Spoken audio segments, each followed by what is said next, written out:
going to marry him. From that moment on, my life was ruined. He has a handsome face. It suits my plan. I'm not denying you the freedom to see your mistresses even after marriage. You'll know I'm different, and I won't cheat on you. In a previous life, I married a prince who turned out to be a monster. He abused me and brought contagion from women. Plus, I lost several children to disease. I cut life short by making the prince the first man in history to drive his wife to suicide. Turned out my mission wasn't over.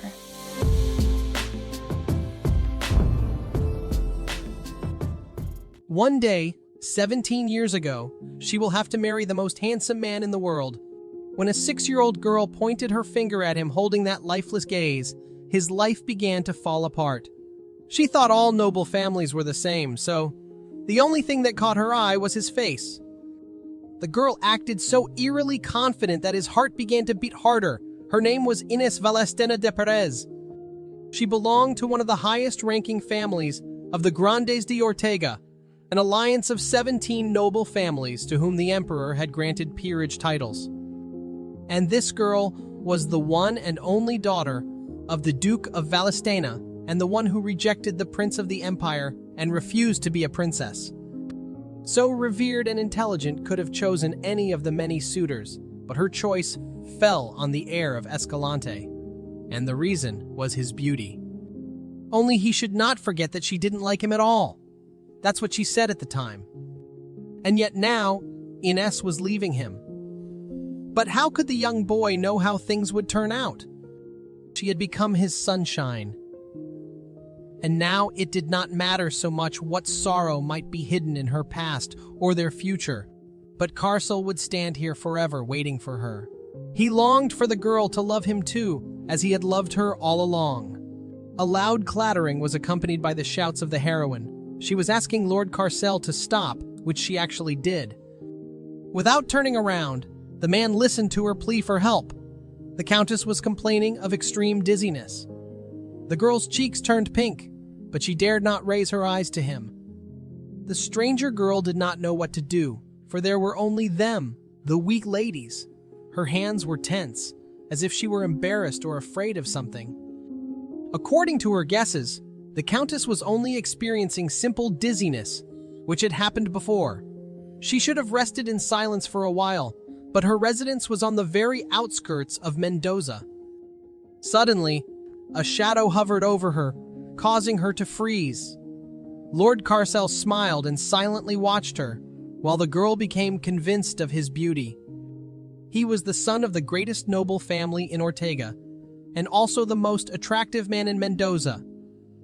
The guy called her his lady, causing her to burst out in embarrassment.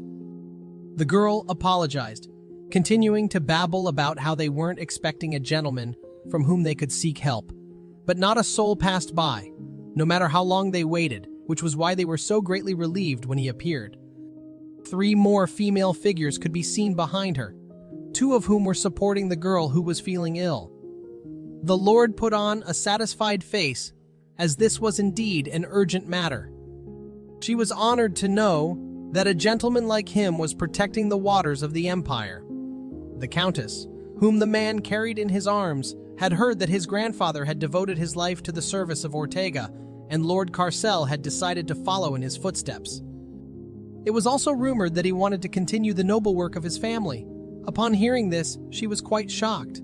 After all, the lad was the heir of the Escalante family, and the Nunara Sea was still a dangerous place where battles were fought. But Admiral Calderon's victory was enough to bring peace, but the pirates still caused so much trouble every year. The Lord, on the other hand, being a member of the Grandes de Ortega, had already learned that with his power came great responsibility. His grandfather had always told him that to hold an honorable position, it was necessary to have the willingness and acceptance of that responsibility. The Countess allowed herself to pounce upon him with a kiss, but the man did not respond to it. An alliance of 17 noble families, whom the Ortega imperial family had honored with titles of peerage. But even among them, the Escalante family was considered the best of the best. The heir was a man whose incredible looks were the envy of all. It was as if he was truly blessed by the Almighty. By the time he was 15, Lord Carcel was spending time in the company of all the ladies who had come of age. By 17, he was followed everywhere by admirers. And in 20, he began to get acquainted with more mature and insignificant women. His insatiability knew no bounds even in his youth. Carcel Escalante de Esposo, now aged 23, was in the prime of life. And even now, the lad decided to take advantage of the situation. After all, he hadn't signed up for this. However, it was hard to think about it now. Why had the Lord even agreed? After all, this woman was too easy.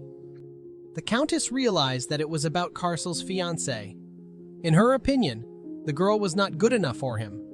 Of course, she had roots in a noble family, and she belonged to the House of Valestena after all. Except that she always had such a bored and uninterested look about her. The Countess didn't understand how Ines could behave like that in front of such a perfect fiancé. It was as if Carcel had had an epiphany, for now he, too, thought it was too much. Being in the arms of this frivolous lady, the guy saw something interesting. Specifically, a girl with a blank stare. She was the one they were talking about. 17 years after the date of betrothal, Ines Valestena de Perez first became aware of his infidelity. Everyone looked at her and whispered, calling Ines a nun. In their eyes, the girl behaved too arrogantly in front of the other noble ladies, and all of them wished to tell Lord Carcel about it. Riding in his carriage, he made sure that she heard these words, and was just on his way to the residence of the Duke of Valestena. Once married, a man should not let any woman near him except his wife. However, the Lord already had so many women that he didn't care about that. The model of family life in high society, when adultery was not frowned upon, was long outdated, and adultery was forbidden, even after death. In that case, Carcel planned to have a lot of fun before the wedding. At least since he was destined to spend his life as a monk, he wouldn't have any regrets, and all his dalliances would soon be behind him. The Lord stormed into the room where Ines was sitting. He had no other choice. The girl nodded in greeting, assuming the man had a reason to see her. Even the servants could sense the tense atmosphere. In fact, he had wanted to meet not only yesterday but 3 days ago as well as 2 weeks ago. Ines explained that it was pouring like a bucket and she didn't want it to be a problem for him. It was an expected reaction after the scene that presented itself before Ines. But the girl had never ignored him like that before. Carcel understood how she felt that day, but mentally he still blamed her for the fact that he would have to live the rest of his life like a monk. However, Ines pretended not to understand what he was trying to say. She had changed his life with the flick of a finger, so to call this woman submissive would not turn his tongue. But Carcel felt that Ines Valestena loved him. She had chosen him for love, giving up the highest title and the legal right to marry a member of the imperial family. She had had plenty of opportunities to make things right, but she had missed them all. 17 years ago, or now, it doesn't matter, because the heroine waited out of love, still in the same place. But it has always been the problem. The girl had the feeling, yet Carcel didn't share it one bit, causing the guilt to constantly torment him. He wanted to explain everything, but Ines had seen it with her own eyes, so that was enough. And if she got it right, there was nothing scary about it. That was exactly what the man was surprised about. He became unlike himself, losing any confidence because the girl didn't even yell at him. Ines wasn't even upset, though. Carcel denied it, referring to the fact that she had refused to see him for 2 weeks. As it turned out, the girl didn't want that because of the rain, since her fiancé might get wet on the way here. Of course, she found such bickering very tiresome. They weren't close enough to have this kind of dialogue. And this was not about 1 or 2 women with whom Carcel had had an affair. Did he really think she didn't know about anything? Ines was not angry, as the Lord was free to be with whomever he wished. He couldn't get his head around it. After all, they were supposed to have a wedding soon. It didn't mean to her that they should lose their freedom right now, though. Moreover, they weren't married yet, so Ines would let him do as he pleased. The guy thought it was a joke, however. She wasn't saying all this because she was so understanding. The girl did not limit him in his actions because Karsel was indifferent to her. His heart began to pound frantically, which made that horrible sound in his ears. That summer, he turned 23. That's when she told him that everything he believed was a lie. As a little boy, Karsel asked how many years equaled life, which made everyone laugh. He was annoyed at this, until suddenly someone behind his back asked him if he knew the meaning of the word. It was Ines, who already recognized the answer. The kid was embarrassed, but still kept saying that he knew everything. The girl asked for an explanation, but he lowered his head and blanched. The little girl rushed sharply to the man whose full copy she was, and wanted to know if she really had to talk to this Lord Karsel. He, on the other hand, had sweat beading on his face, as if he were nervous. Ines was much smarter than her peers, and this she understood perfectly well. It was Duke Lenol Valestina. The man proceeded to moralize that the girl should not ignore those who were not as smart as she was. Karsel, on the other hand, seemed to think they thought he was a dullard. However, the girl didn't need friends, and besides, the Lord was her fiancé, not her friend. The Duke sighed heavily, trying to get the idea into her head that Ines should have been even kinder to him. But the girl was indeed bright, for she realized the badness of her character. But even so, she was still a lady. Ines turned sharply to Karsel, which made the boy shiver. She explained that only a dead man could answer how long life had been. The lad turned white altogether, deciding that dead people could talk. However, that was not the case. For that reason, none of the living knew the answer. The dead man knew it because he had gone through death. However, Karsel had learned of it about 4 months ago. Life was the time they had before death. So when a person died, it would end. Even so, the Lord could count and know how long his life would last. The lad wallowed in his world of thoughts, wondering how he would die. His grandfather's leg began to corrode after he was shot in Nunera. Did that mean he would lose his leg too or something? Ines mumbled that his grandfather had lived over a decade since he lost his leg. Now Karsel was confused at all. He was afraid that he would have to share the same fate, and if not, then he would have to marry her. His marks were dripping off his red face, but even so, the guy was awfully cute. Everyone was bantering and trying to figure out what had happened, while Ines freaked him out more by mentioning that they would have to make a baby as well. The truth was that it might not last a lifetime. A smile lit up her face at that phrase. She was talking about their marriage, and now they could raise their glasses to Karsel Escalante de Esposa and Ines Valestina de Perez, who would be married upon reaching adulthood. Thanks to this beautiful couple that has been together all their lives, the union between the two families will only be strengthened. Ines will become the lady of the Escalante family, and Karsel will become the son-in-law of the Valestina family, and to the joy of the imperial family, they will devote themselves to each other for the rest of their lives. It was from that day on that his life began to fall apart. Someone still couldn't understand why it was him. It was Oscar Valenza de Ortega, crown prince and cousin of Karsel. The guy looked at the little guy who didn't understand anything. Oscar asked Escalante to strain his meanderings and try harder. When he grew up and became emperor, would Karsel also stare at him in response to his question? It seemed to him that the Lord had done something to Lady Valestina, even though he was only 6 years old. That was what it was all about. How dare a 6-year-old cousin be so devious? He'd only just turned 10 himself. Oscar called the girl his. He couldn't accept that Karsel had dared to steal his master's property. The boy sizzled him with his angry gaze. Oscar would not punish him, however, since the Lord was his uncle's son, but it was assumed that their alliance would be for the good of the imperial family.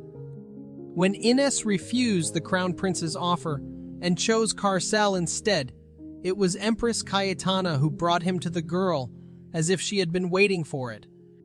She never once asked the little girl why she had defiantly refused the emperor's cheese. On the contrary, in letters the woman kindly persuaded her to make her own choice. Cayetana was supposed to maintain an alliance with House Valestina, but she certainly did not favor the sullen girl. The Empress needed Innes, but did not believe she was worthy of her son. Oscar knew she had turned him down and chosen a fool like Carcel, though the Lord himself thought the Crown Prince liked the girl. He wanted her so much. The guy called Innes a crow and laughed, since the desire to possess and sympathy are two different things. Oscar wanted to marry her, but that didn't mean he loved her. It just so happened that her bloodline was best suited for marriage. Either way, he wanted to visit this crow. There was still plenty of time before they would grow up. And when the meeting took place, Oscar was brimming with pomp and cunning, and in contrast, Carcel was devastated. In fact, it seemed to him that the girl hated the Crown Prince with all her soul, which Oscar was immediately able to sense. He definitely had a knack for picking up negative energy. Innes explained that it was customary to give at least a week's notice of a visit, but it seemed that His Highness had considered a visit to her estate such an extraordinary convenience that he had left proper etiquette unheeded, and as a result they had failed to receive her as befitted. Oscar had said that an apology between them was unnecessary. However, she was still not prepared for the visit, much to her embarrassment. The Crown Prince shot his eyes up, repeating that there was no need to prepare anything. He didn't come to see the Duke or Duchess but her. The kid didn't seem to catch on to what she was talking about at all. Innes thought the meeting would have gone much better if the time had been right. Carcel wondered how he could ignore her words so much. His Highness wanted to chat about the book she had provided, which he had reread a few days ago.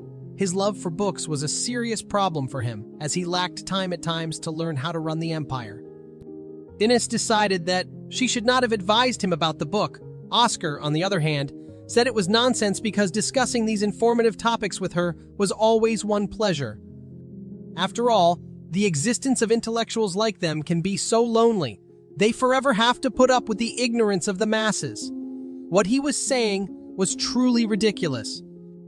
However, whenever Oscar saw Innes, he felt like he could finally breathe. Most likely, Carcel had yet to experience the pain experienced by people like them. The Crown Prince had told her that it would be hard for a girl to meet someone of equal intelligence other than himself, so there was no risk involved. He gave her the chance to make the right decision. In the name of the imperial family, Ortega Oscar asked her to marry him. However, she didn't like the guy one bit. These words made him freeze as he continued to listen. It was for this reason that she refused him. He was overwhelmed by the anger that was accumulating in his clenched fists. Oscar wanted to know the reason, but suddenly Innes asked Carcel to come to her because he was her fiancé and therefore had to protect her. However, the Crown Prince did not want his intervention. The heroine continued to talk to the Lord, alluding to the inconvenience the Crown Prince had caused her. Oscar, on the other hand, believed that this had nothing to do with the children, since the negotiations were conducted by adults. But he did not consider the fact that Lady Innes was 6 years old. However, she was nothing like Carcel. The guy made a spectacle of the difference between want and like, but he did seem to like the girl. The little girl hid behind her fiancé's back, which caused a violent reaction from both of them. Now Oscar guessed what kind of game his cousin was thinking about. The Crown Prince thought the Lord intended to disrespect him. He had warned him, after all. He wanted to believe that Innes didn't mean it, as if she found herself unworthy, for the lad would one day rule an entire empire. However, Innes had heard enough.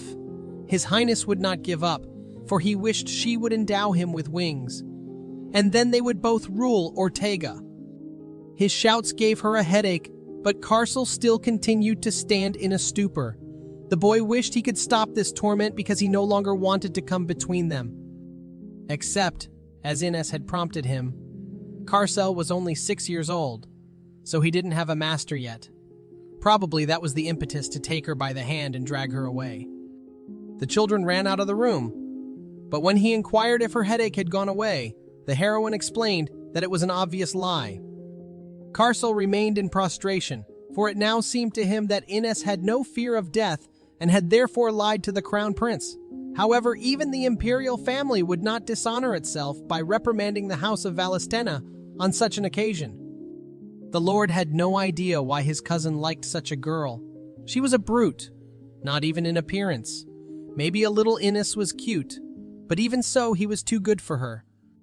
The heroine took a rag and wiped Escalante's hands, making him as red as a tomato.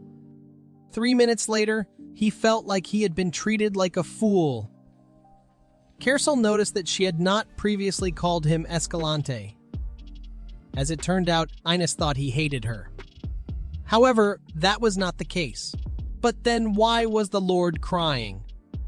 He had roared again when the girl had said they would have to live together until death do them part, and how Kersel had cried after her words about having a child.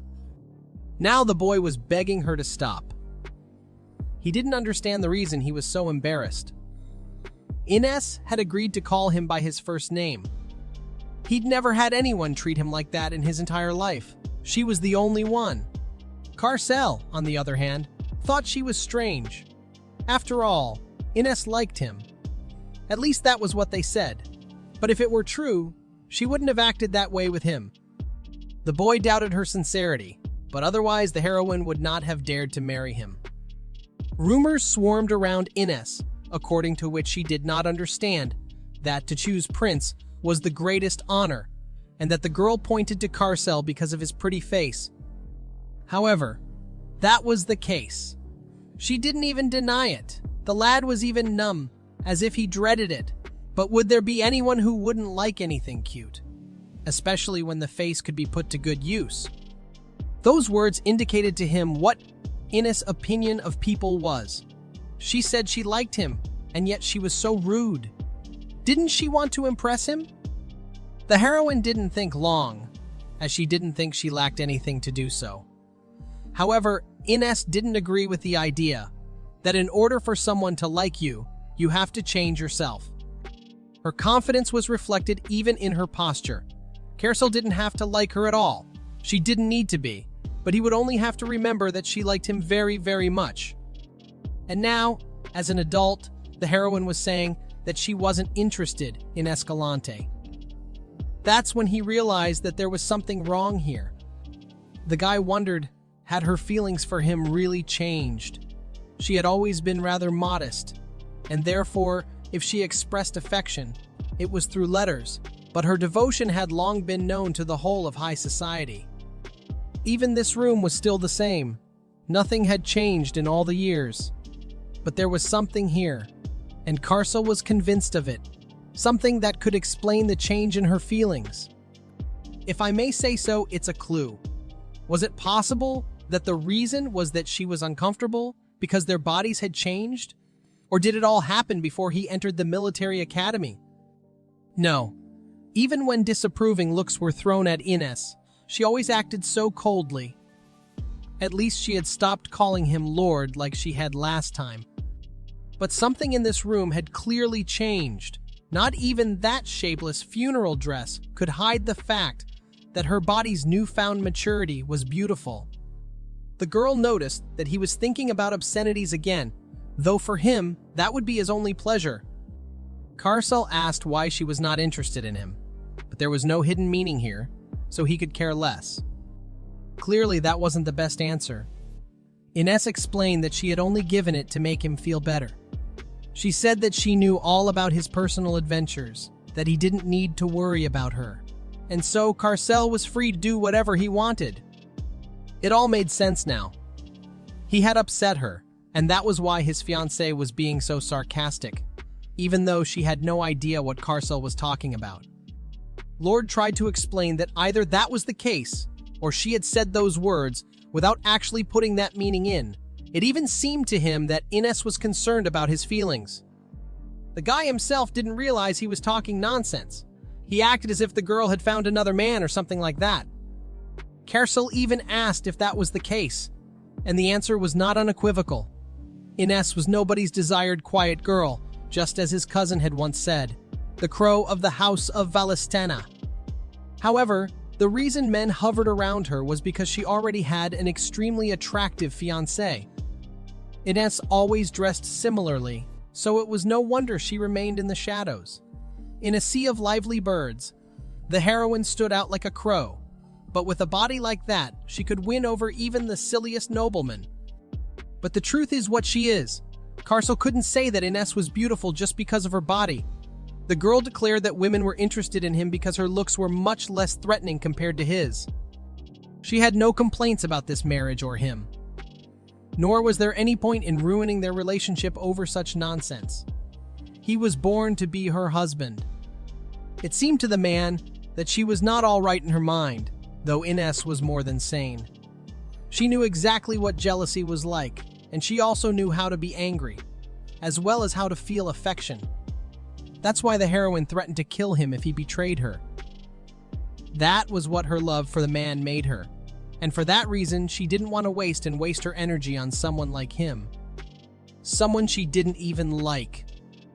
There was something else Carcel wished to say to her, but she had had enough. He grabbed her arm insolently, demanding that she listen to him. Ines continued to refuse, causing his anger and irritation to grow. Though the Lord himself didn't understand why he was doing this, or why he was holding her wrist. And how had things gotten so dramatic? Tears began to stream down her face. What was she supposed to think? How was she supposed to understand his relationship with that woman? Carcel froze like a stone, repeating her words in his head. What really surprised him was the expression on his fiancé's face. He put his arm around her shoulders, reassuring her that nothing had happened between them. That couldn't be true.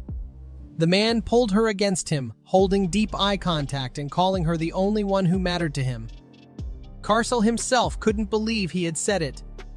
Ines continued to cry, forcing herself not to believe his words. His strong arms pushed her body against his until they both felt something. The heroine pulled away sharply, trying to break free from his tenacious grasp. She was not willing to take any more of these insults. Now in her eyes the groom was horrible and disgusting. But even now this lecher kept her close to him. How it hurt him. Ines switched to abusive language, but according to him, his body wouldn't have reacted that way if there had been another in his arms. She was the only one that caused such a reaction in him. Now there was a need to end it all. Carcel had told her his secret. He felt this way only toward her. There was a long silence in the room. The man mentioned that he would let her go if she trusted him. In that case, what could Ines do? Her dark curls flowed down her narrow shoulders, which became bare in an instant.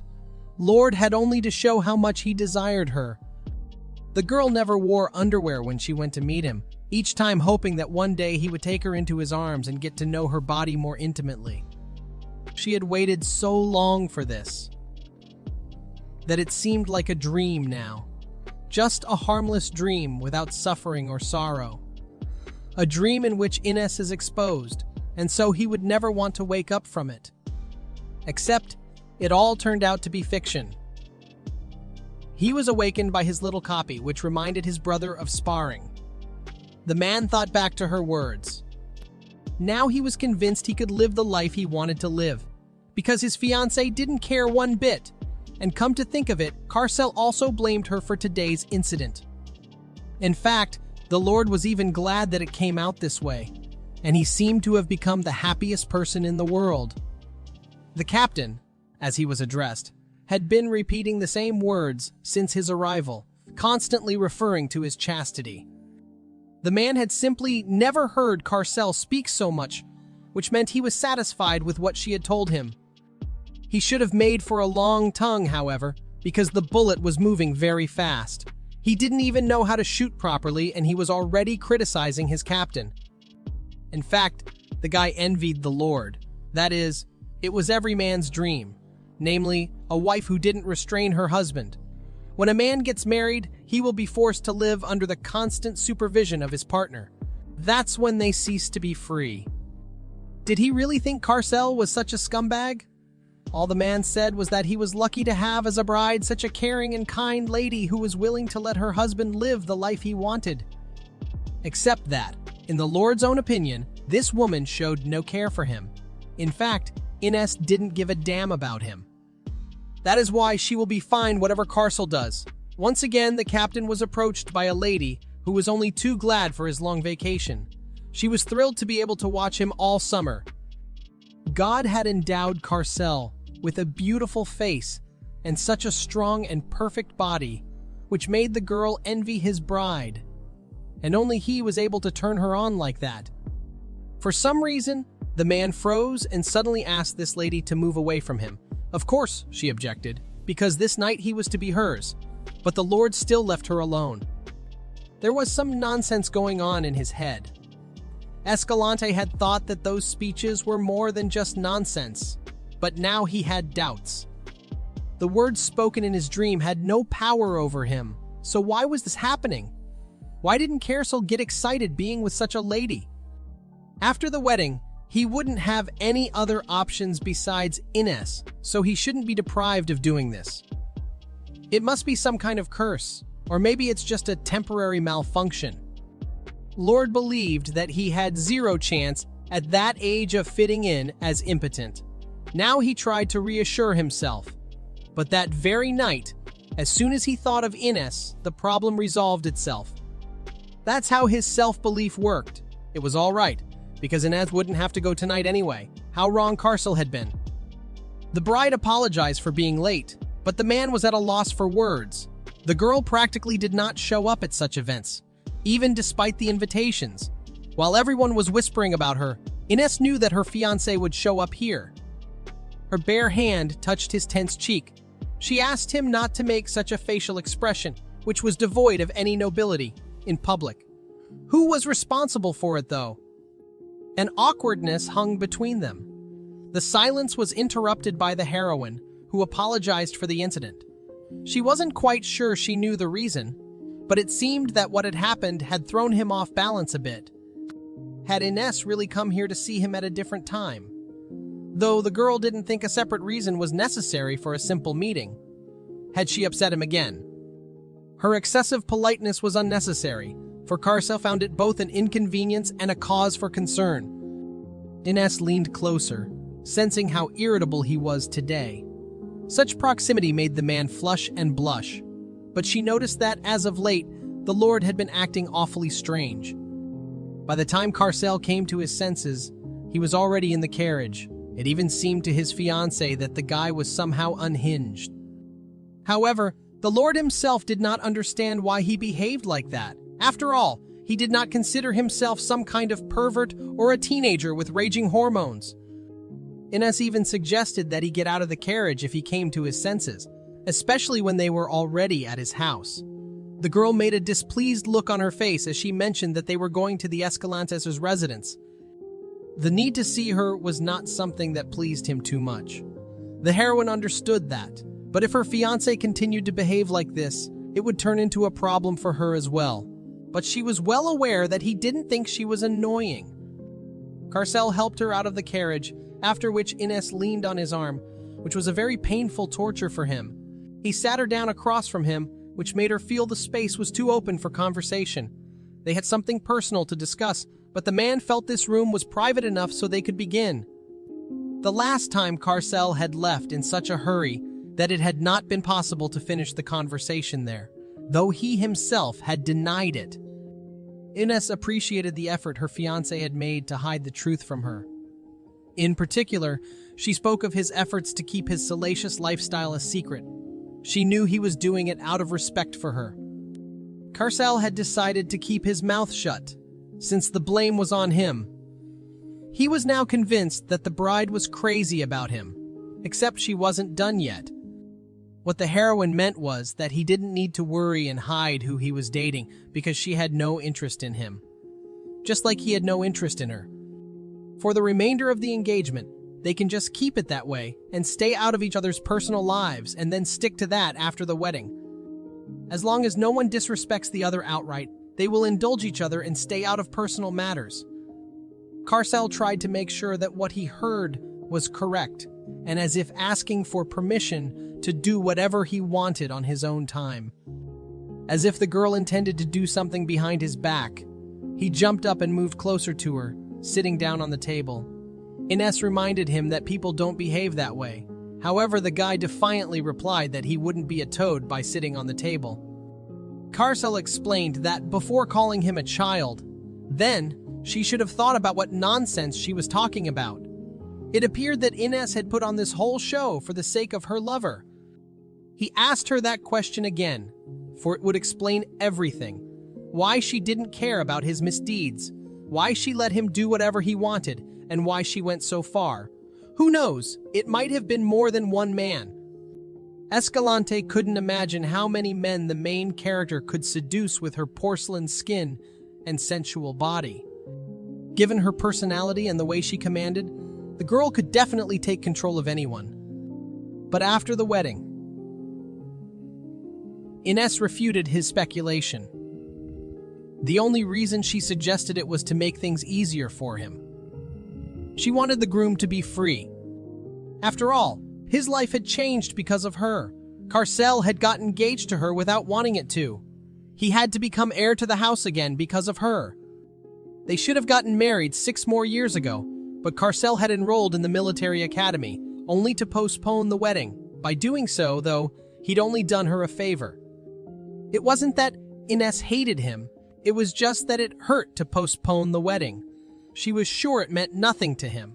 It was that phrase that caused him to have an internal contradiction. In her eyes, Carcel boarded a warship and went into battle only to postpone a life together with his nun-like fiancé. There was no point. His heart began to beat rapidly, for there definitely had to be some ulterior motive here. Over the past 17 years, the man had seen her from all sides, but she was only going to be his wife, in fact, going to lead her life apart from him. Carcel practically nestled into her face, looking into her eyes, summarizing all of her words.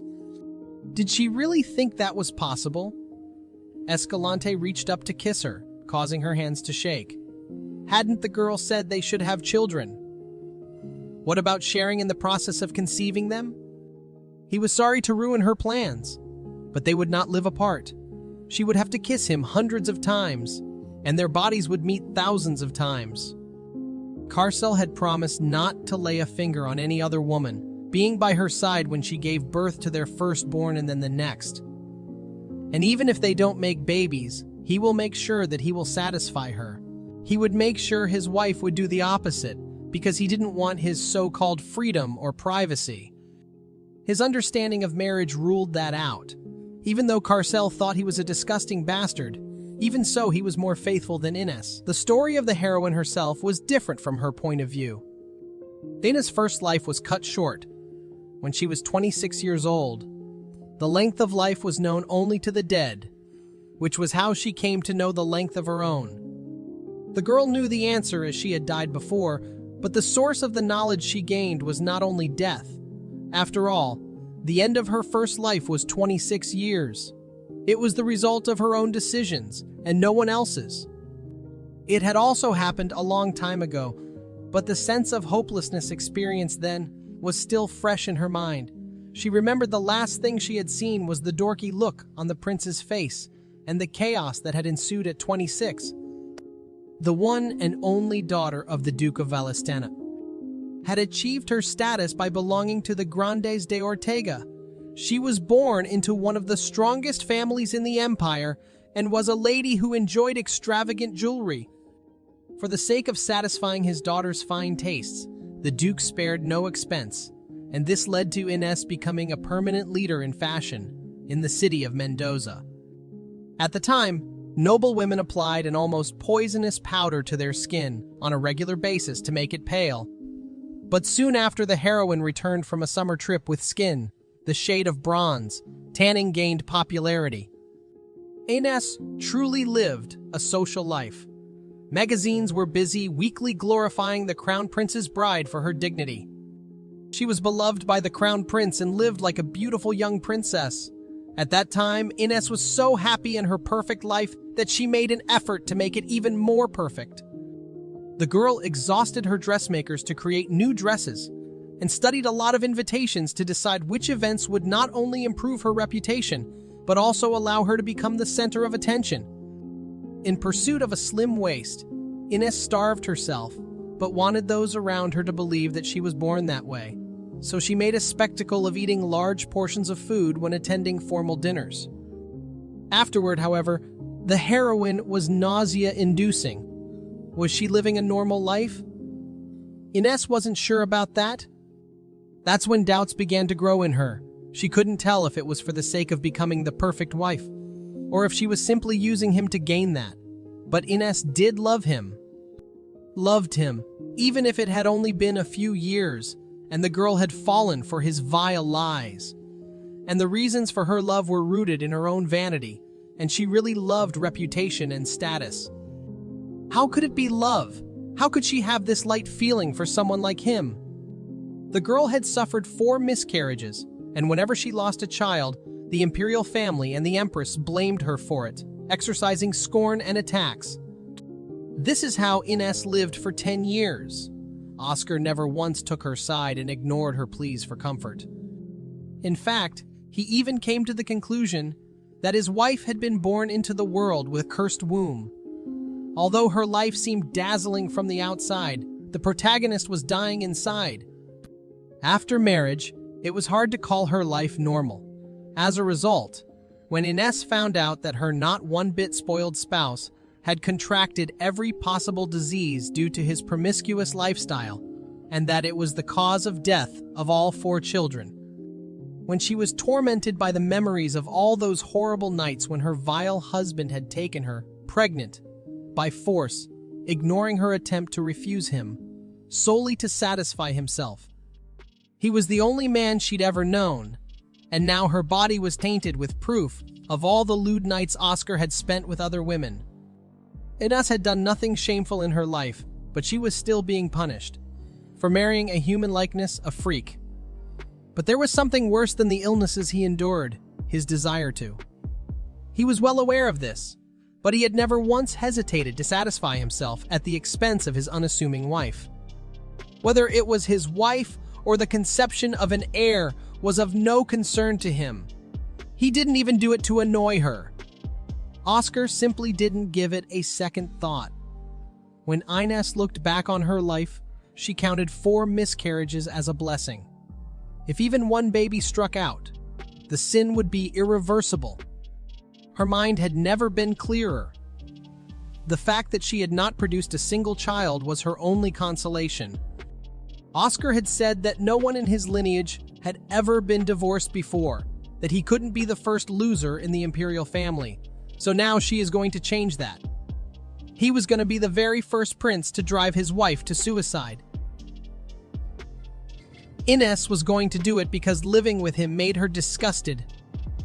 And she couldn't spend another minute with someone like him. Just like that, the heroine left a bloody mark on his life.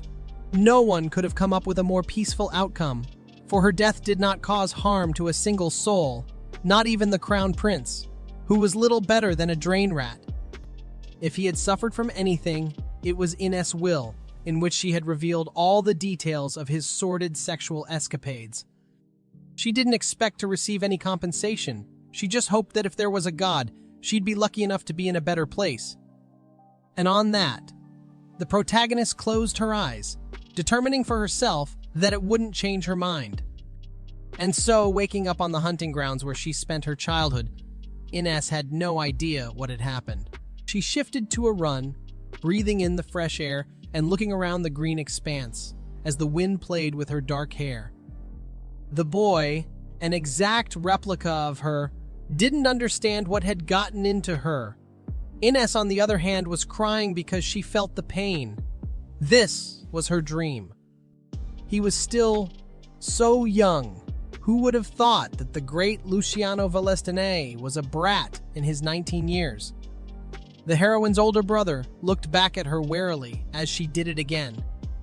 The girl was acting very strange today. Perhaps Ines had mistakenly taken her mother's medicine, although the servants thought that the reason was because of the upcoming wedding. Luciano agreed with this position, except that Ines herself said that she could not wait for this event. Juana was also young and beautiful in her eyes. She had just turned 17 this year. Her brother tried to stop her, for she sounded like a perverted old man lusting after young girls. Her whole life at Perez, ended when she turned 16, the moment he threw the veil over her head. From then on, Ines couldn't go back for the rest of her life. And those who were dear to her, the beautiful garden where she played with Luciano, and that place at the top of the castle, all became a memory. Ines had no idea how things were here, how the people she had left behind had changed. But now it all appeared before her again, just as it had before. All of last spring, the heroine spent here in Perez. That was 10 years ago. Still, that time of year in Balistan. And now she was realizing that spring wasn't over yet. Luciano announced that in 4 months, she would be married to the crown prince, and in 2 weeks the girl would be leaving for Mendoza. Everyone in this place will be looking for faults in her. After all, Prince Oscar was already too good for her. Her brother understood that her sister was feeling the pressure, however. Ines interrogated him about who else was too good for whom. It was like she was having a tantrum. The girl jumped on Luciano and started hitting him. It all seemed too true to be real. But at her 26, the protagonist's life was already so hopeless. She had been naive at 16 when she dreamed of being Oscar's wife, but none of it was a dream. Ines went back to the time when she was 16, and the wedding was 4 months away. So her life hadn't fallen apart yet. She was rewarded for her patience. This was her chance to kill herself properly before she could go to heaven. At least that was what Ines had piously believed at the time, back then when she had first experienced death. They had been engaged for 10 years and the wedding was just around the corner, so the girl knew what kind of reaction to expect. At that moment, Oscar was practically a saint, cold to the mind and sober of mind. He was the crown prince for keeping his chastity to share it with his bride on their wedding night. Who would believe it if the main character told him that 2 years later, he would be frequenting brothels? And he'd be infected with venereal disease. There was no need to waste this precious opportunity on a futile struggle. Ines didn't want to marry Oscar again. And to prevent that from happening, she should have been more cunning. There were rumors that the mistress was in love with a portrait painter. But she was underage, and the man was extremely handsome. So what happened to the woman who had obediently agreed to such an honorable marriage and stayed with him? She felt that love could overshadow a failed marriage in her first life. And when true love burst into her life, the heroine was swept up in it in an instant. It was this man who showered her with compliments while lying beneath her. From the moment he first saw her, he always knew he would be helpless. He would never be able to stop falling in love with her, making even tears run down his face. His name was Emiliano. The 16-year-old girl had disappeared from Perez with him, and even though they were penniless, she had lived a happy life together for 4 years, until her older brother found them. Emiliano managed to escape for a while with the help of another man, but it ended with him returning on his own 2 feet to die in front of her. The Duke of Valestena's daughter had run away with that poor man, only to return as a child. It was a shame, but fortunately, the Empress was so merciful. Luciano should have kept a close eye on her. They had to make sure her wedding to the Count Almenara went smoothly. And as for the offspring she gave birth to, they wanted to get rid of him. And the older brother promised to take care of him. Ines, all the while eavesdropping on this, didn't want her child to feel pain in a strange place. Sometimes one single name could change the whole world. His name was Emiliano.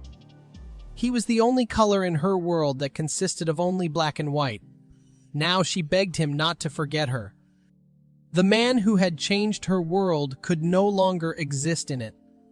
It was a perfectly thought-out plan. The protagonist had even chosen a handsome man to marry so that he would cheat on her. All of this was done in order to become the wife of Duke Escalante, who by chance does not live with him. Carcel considered himself more faithful than her, and therefore the guy would never betray his own family. In real life, Ines pondered whether she had done something wrong. What mistake had she made? Her plan had been 17 years in the making, so it couldn't just fall apart. Then why was Carcel betraying her?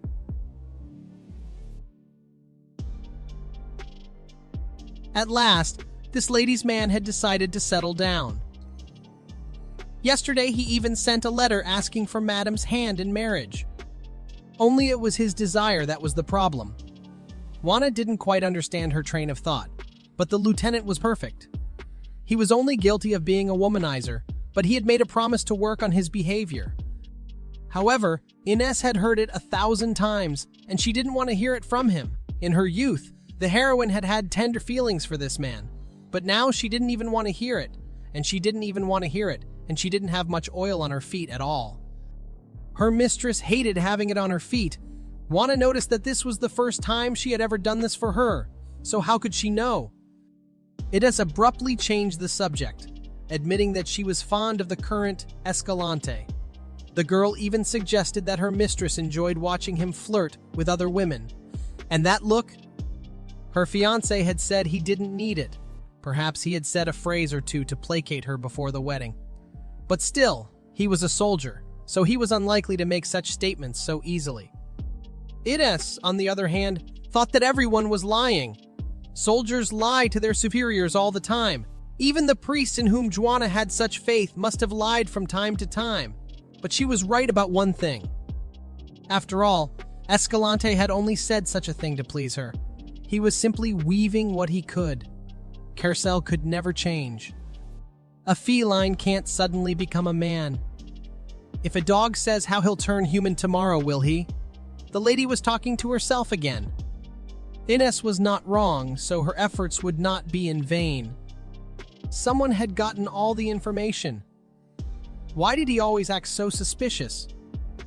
Carcel pushed him away when the man talked about confidential information. Ines really didn't have anyone. The lady was well known for her decency and chastity, which was why the cat had told him there was no way she had a man. And according to the mouse, her position allowed her to keep an eye on all the private visitors to the Valestina family residence, and she told Escalante's head was already boiling with these nicknames. But still he wondered who this man was. Carcel only wanted to know his identity, and perhaps, if possible, to see him in person. The girl wore a mask of indifference, as if she wouldn't shed a drop of blood if she hurt herself, but he wondered if she had ever shown a bright smile to anyone else. The lady's reputation was impeccable, from her demeanor to her way of being, perfect in everything. Except the speaker had gotten this information from people belonging to her family. As it became known, the surveillance was his first time, as well as the lieutenant's. What he was doing, Carcel couldn't believe it himself. As it was, he already felt that he had committed almost the crime of the century by ordering his subordinate to spy on his fiancée. Of course, at the end of this pathetic enterprise, his subordinate had gotten the information much more quickly than he had anticipated. But as expected, it was nothing special. And the answer was obvious. So why did the protagonist feel relieved? Is it possible that his fiancée is just incredibly meticulous? José heard all the maids laughing at the idea. They said she saw men as gnats. Moreover, the man had asked around, but no one had said anything to cause concern. Yes, and it was as if the women Carcel had met in the past had made their own checks on the lady, hoping to find her weak spot. For some reason, the maids seemed to be no strangers to answering such questions. José had no idea how often those ladies had been questioned, since his investigation hadn't aroused suspicion. But Ines Valestina had unfriended his very nature. The man had no idea that such a thing could be going on behind his back. These women were looking for flaws in his fiancée, whom he didn't even love, planned to use it against her. Who to blame but himself? It's his face. But it won't happen again, José wondered, if the lieutenant had sent back the letter of request for marriage. But what would he do if there was a weakness? The lad decided that the gentleman intended to break the engagement. But a promise is a promise, especially when marriage was involved. Carcel exhaled and explained that he would not consider it a bad thing if she had a man. After all, he had had many women himself, It would be unreasonable of him to say that he couldn't get married because he suspected his fiancée of having affairs on the side. In addition, whether he wanted the marriage or not, from the age of 6 until now, the man had never once considered a life in which he was not married to Ines. Carcel intended to return to Calsdale after the wedding, which would take place within the next 2 weeks. It was the longest vacation he could get this summer. Jose would also have to return, so he had to use up all of his vacation time, including winter vacation time. A dinner was held at the Valestena family residence, when the wedding was 10 days away. The Duke, on the other hand, sizzled Carcel with his gaze, as he had heard that he had kept a quiet lifestyle. Given that his antics were known all over Mendoza, he was a deaf man. Luciano was in agreement. How nervous Carcel was. He explained that he couldn't think clearly, which made the Duke think that the guy wasn't thinking at all. All this time he had assumed that Escalante was a simple trader, but it seems that nature had deprived him of brains as well. If the lack of a benefactor was considered a talent, then he would definitely be the greatest genius. How could such a fool even consider himself worthy of his daughter's hand in marriage? Carcel, on the other hand, was covered with cold sweat. If he were to officially take Ines as his wife, he would do everything he could not to disappoint His Majesty. However, the man was disappointed by his mere presence. The heroine herself was silently observing the situation while sharing her meal. The Duke had been watching the lad all evening, and it gave him agony to see him breathing. Suddenly, Ines pounded on the table, demanding that everything stop, especially when her father himself had invited a guest. The Duke literally flamed at his daughter's reaction, which remained casual. Lionel could have easily cracked his skull open, but he didn't. He had even changed his plans to give him a proper dinner. Previously, the man had done nothing only because of his behavior. This small man just shouted that he was not going to take her as a wife. Rumor had it so, but in fact they were getting married, so Ines asked to leave Carcel alone. The boy himself could not believe that Ines' mother drank so much strong alcohol in such a situation. It seemed to her that no one had eaten much that evening, and she was the only one enjoying the meal. Lionel was even more angry when Carcel deigned to speak. He had not said a single flattering word to his future wife all evening. According to the Duke, Escalante could tell that she was especially beautiful tonight, that the dress paled in comparison to her beauty. It was for this reason that the Lord spoke sharply of the fact that Ines was already beautiful. The girl's father raged at the words of one who sold his body for a penny, for he would not tolerate his daughter being neglected. Before her years of youth were gone, they had decided to show up here with the intention of getting married before the 2 weeks were up. He had even gotten the idea that Carcel had caught a venereal disease and was about to give up, and now he was being told to get an heir. In his eyes, the boy was nothing to his daughter.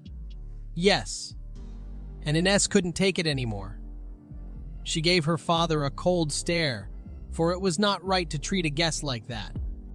Lord Carcel was respected in the Imperial Navy and didn't trade his body or steal anything. Of course, there were plenty of flaws in him that one could criticize without distorting the truth. The Duke of Valestena had reason to do so.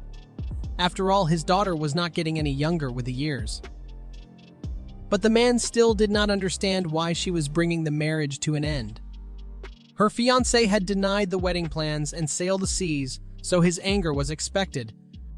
But Carcel had no idea that Ines' family would oppose the marriage so strongly. That their engagement had not yet been broken off was astounding. What followed was a suggestion to hang on again. Now then, the Carcel understood why the Duke had never once objected while he kept finding excuses to delay the wedding. This was what he wanted. Ines was long past the age of consent in Ortega, and since she bore the surname of Valestena, there should have been no problem in receiving marriage proposals from other worthy families.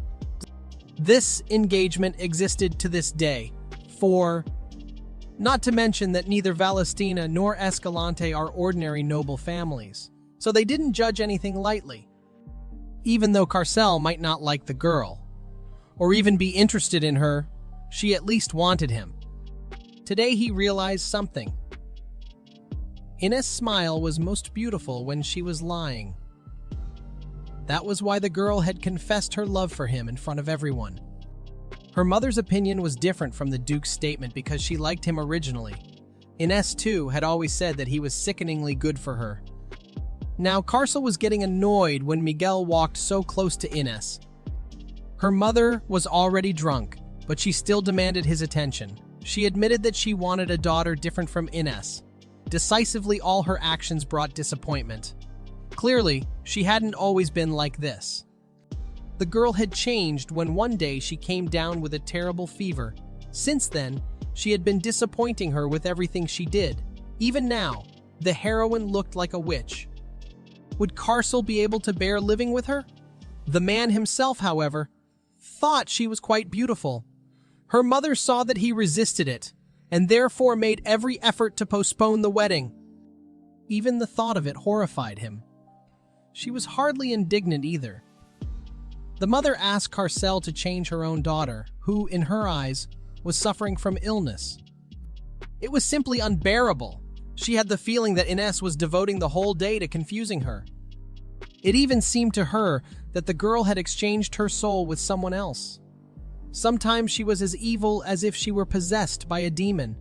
When she was young, she had threatened her with self-mutilation. Though her mother had suggested that the girl only needed a makeover, that's all. Then she ignored her, and then the woman decided to teach her a lesson by knocking her out to put on better clothes. Even today, Ines stuffed her stomach with whatever she could find. What kind of noblewoman would behave like that? You couldn't say she wore makeup, and Carcel had seen her dressed with his own eyes. He couldn't believe his ears. A mother should help her daughter to be loved by her husband, and not do anything to tarnish her reputation. But that day, Ines looked at her with such anger.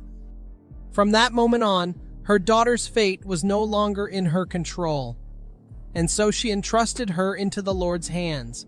Soon he would have to become her husband, and then the man would go to bed only with her. The woman began to laugh.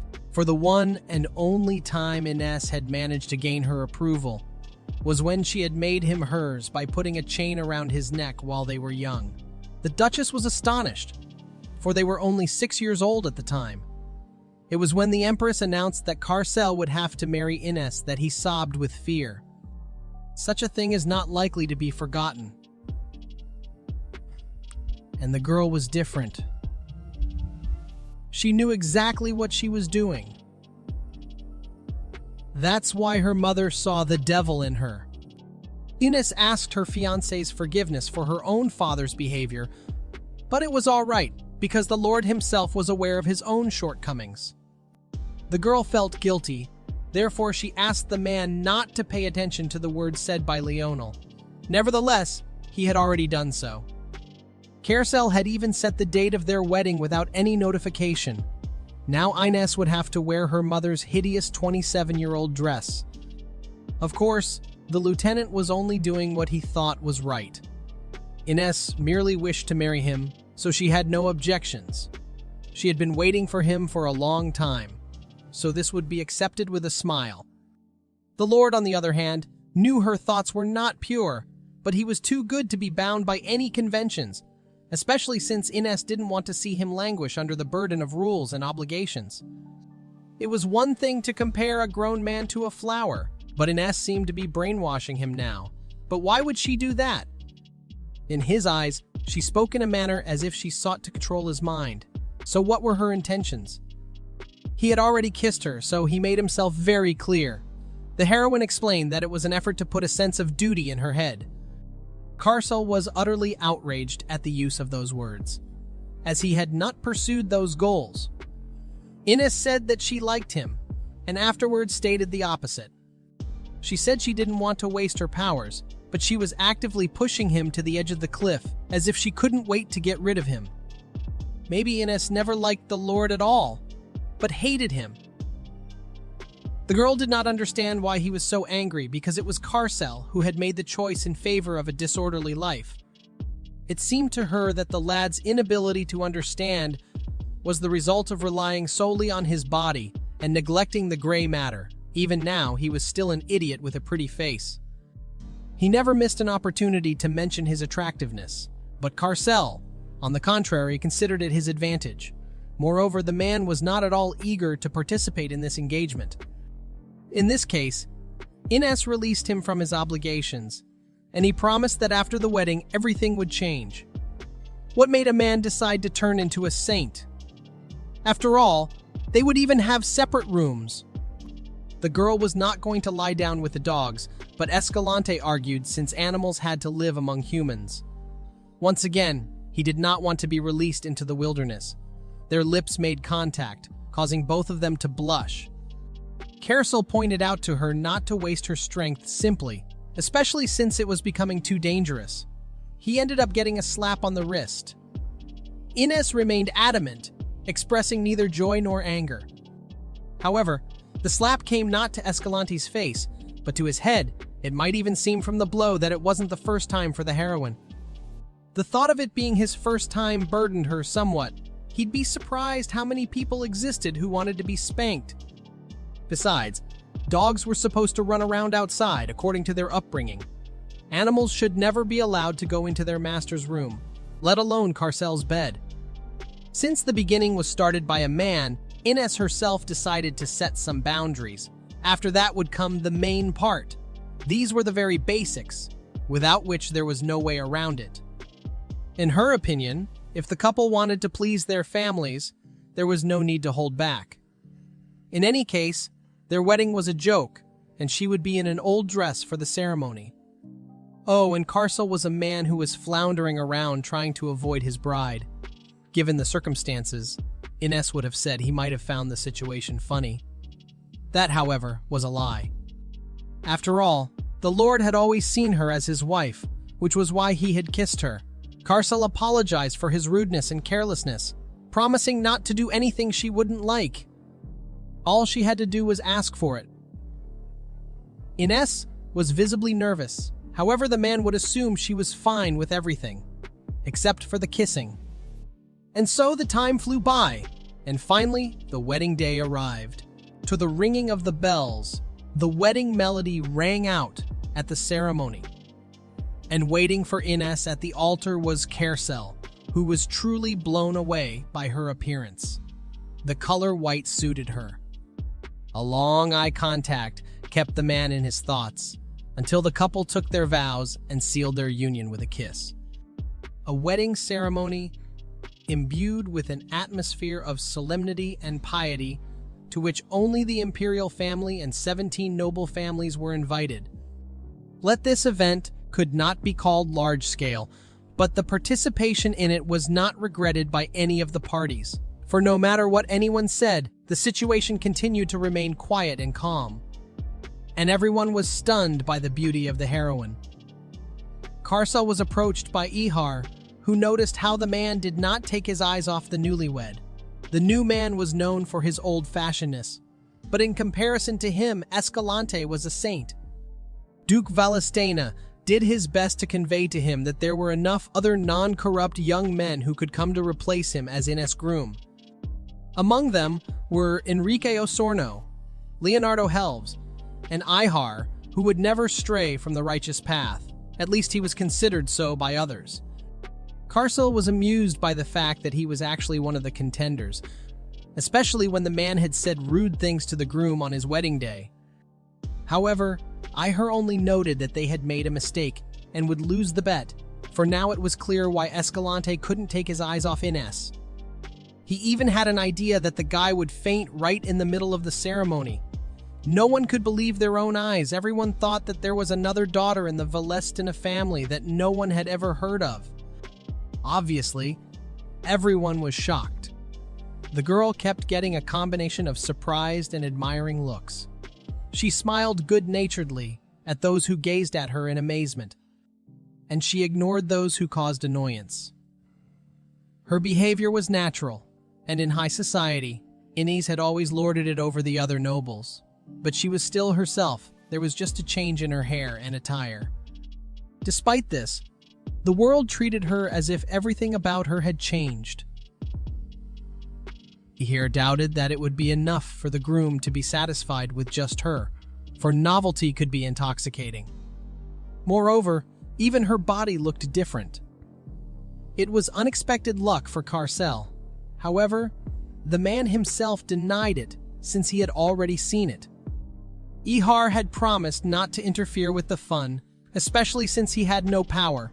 When Escalante got bored of the candy bouquet period, however, the cheeky man would wish to comfort his spouse. Even though they had seen it for themselves, they still couldn't believe that the woman dancing with Lieutenant Escalante was really the Ines Valestina they all knew. Carcel, however, told Ihar that if he came to the conclusion that he was bored with life, Ihar would simply have to tell the lieutenant, who would be more than happy to interrupt her. One way or the other, women grazed around him, which made it seem unfair to his interlocutor. The man was getting everything he wanted, and why couldn't he expect Ines to stay at home obediently? Besides, if the heroine finds a lover, it will be much easier for Carcel to get rid of the eating guilt to the woman who has been in love with him since he was 6 years old. And there were many like Ihar. Escalante was approached by his cousin, who was chatting about the Valestina family's finest wine. He had previously been unable to refuse a single bottle, even despite his pleas, but it seemed it was because of Carcel, who had become his brother-in-law, that they had to part ways after all. Oscar would have been easier to admit if the girl had favored Enrique Osorno. However, why did she choose Escalante? Even now, they looked great together. After all, as expected, Ines was gorgeous beyond belief. But what could an unmarried man like the Crown Prince know about marriage? He was having fun, after all, as his spouse was now having fun with another man. Oscar was already 27. Even after being rejected by Ines at the young age of 9, he had secretly continued his fruitless attempts at courting her. Eventually, it ended with him betrothed to the niece of the Marquis Barca, who was now coming out of the marriageable age, for Ines had turned 22. The prince refused to marry, citing her youth. He had only a few words with Ines, and the reason for this was simply that the refusal was too emphatic. So now, the Crown Prince was constantly egging Carcel on to make him feel the same way, though during their first dance, the main character's smile was quite normal. However, Oscar thought it was fake. This probably provoked Escalante, who drank from his wife's glass, which was unacceptable even for a prince. Suddenly, the talk was about Ihar, who, according to Oscar, will become bald like his father. However, he even gave Carcel advice, and yes, to watch out for himself. The man joked that his interlocutor had a forehead like his father's, which made the Crown Prince very angry. Now he was curious if having the same shape meant that both of them would end up with similar hairlines. After a while, Ines felt hungry, but Juana had forbidden her to eat as she might have a potbelly during her wedding night. If only that were the point. She'd had time to sample enough viands at the banquet. Even the Duchess had taken a look at her, but she wouldn't be able to kill her daughter because she was now Escalante. The girl had changed so much. She had always said before that even socializing with other nobles was to her liking. Juana was talking about how everyone in the hall bulged their eyes at the lady as if they wanted a date with her. The Duke and Duchess were happy at first, but became more concerned afterward. They even wanted to hand out numbers to the men in line. Ines thought that they were not interested in her, but in the art created by Juana's hands. The girl believed that her lady was always beautiful. People themselves were limited, especially young men. They even flirted with her openly, and the señoritas began to behave so friendly with the protagonist. Once upon a time, Ines too was limited even to a greater extent than them, although Juana didn't remember such a thing. Anyway, it could have been better because the girl didn't wear a single custom-made dress. Ines, on the other hand, wanted to maintain the easy atmosphere of the wedding.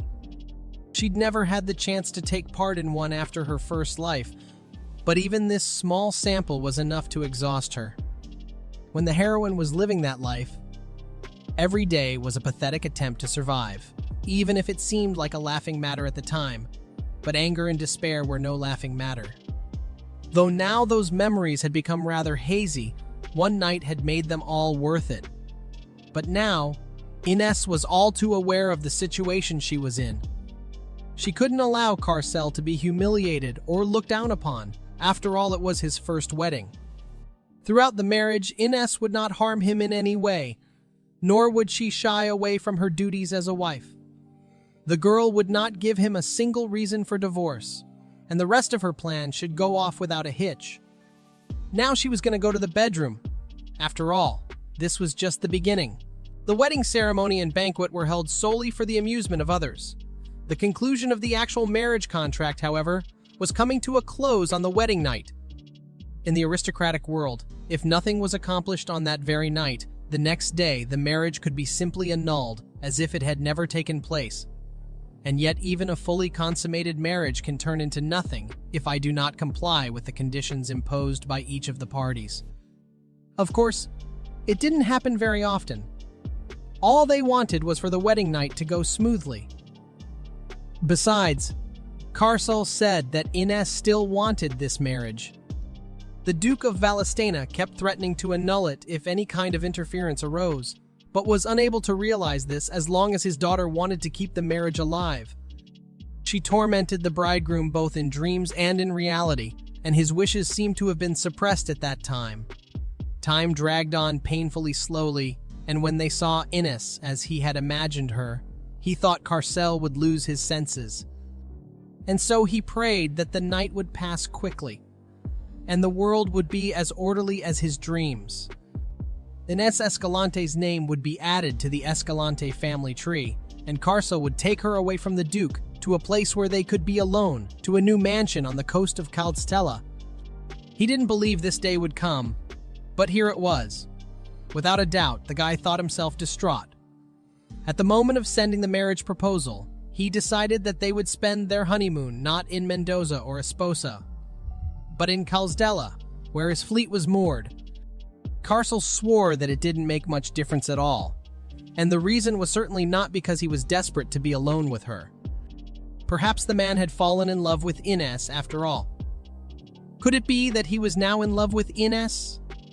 People were discussing the woman who had become the wife of the arrogant Escalante. She looked particularly seductive, and they wanted to find a way to seduce her. Ines Valestena's beauty exceeded everyone's expectations, but she would not, in their opinion, be able to sustain Escalante's interest for long.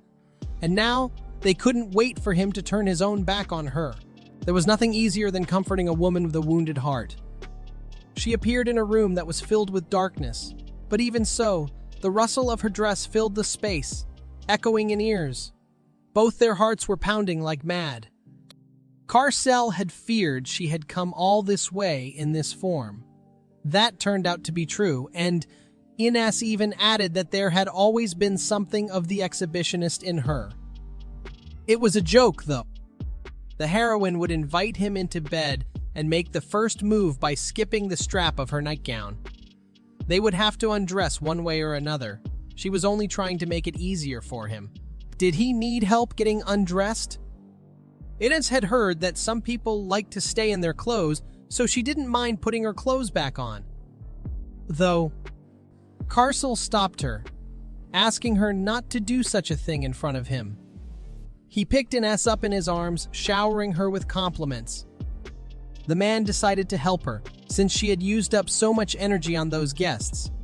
Ines, on the other hand, was trying to guess why her husband reacted the way he did. After all, she had only shed some clothes. The calm sea, the sun rising over the forest, the campfire in front of the cabin. She wanted to think of nothing but peaceful things. After all, this marriage had been planned by her, and their wedding night was an integral part of that plan. Ines was now mentally prepared and convinced that soon enough Carcel would fall asleep. It was nothing. But still, for some reason, the man was in no hurry, and Ines's face spoke as if the girl had entered the battlefield. She was only trying to remind him of his duty, calling him even in bed Escalante. It was only a habit, though. After all, Ines would now also carry this surname, and if she also continued to call her husband, it would be hard to tell whether the heroine was doing it to him or to Miguel. Mentally, she didn't understand his speeches at all, as he was well put together. This is quite normal, and yet Ines didn't expect her husband to turn out to be that big. Carcel had asked her to shout his name when she felt good, so that everyone outside could hear it. However, kissing on the lips was forbidden, so he started with her neck. That wasn't the point, though. It seemed he would now have to heel her from head to toe to get a grasp on what it wasn't allowed for. She was enjoying it, though, which made her skin goosebumps. Except the man wasn't even doing anything strange yet. Ines begged him not to do that, but only to try to make her feel good. He wanted to know what she enjoyed and what she didn't, so that he would remember. And again, Ines began to speak the same words about not wanting this marriage. It was he who had sent the marriage proposal, even suddenly made a demand to her father to hand her over within a fortnight, and the Duke had showered him with curses. It was the marriage that Carcel ultimately desired. Whether they liked each other or not did not matter now. Both desired this marriage, and that was the reality of their marriage. And Ines still tried hard not to recognize it, for she had a habit of controlling the man, making the excuse that the marriage was desired solely by her. But Carcel wanted her whole, including her bad habits. Still, he was quite fond of bad women.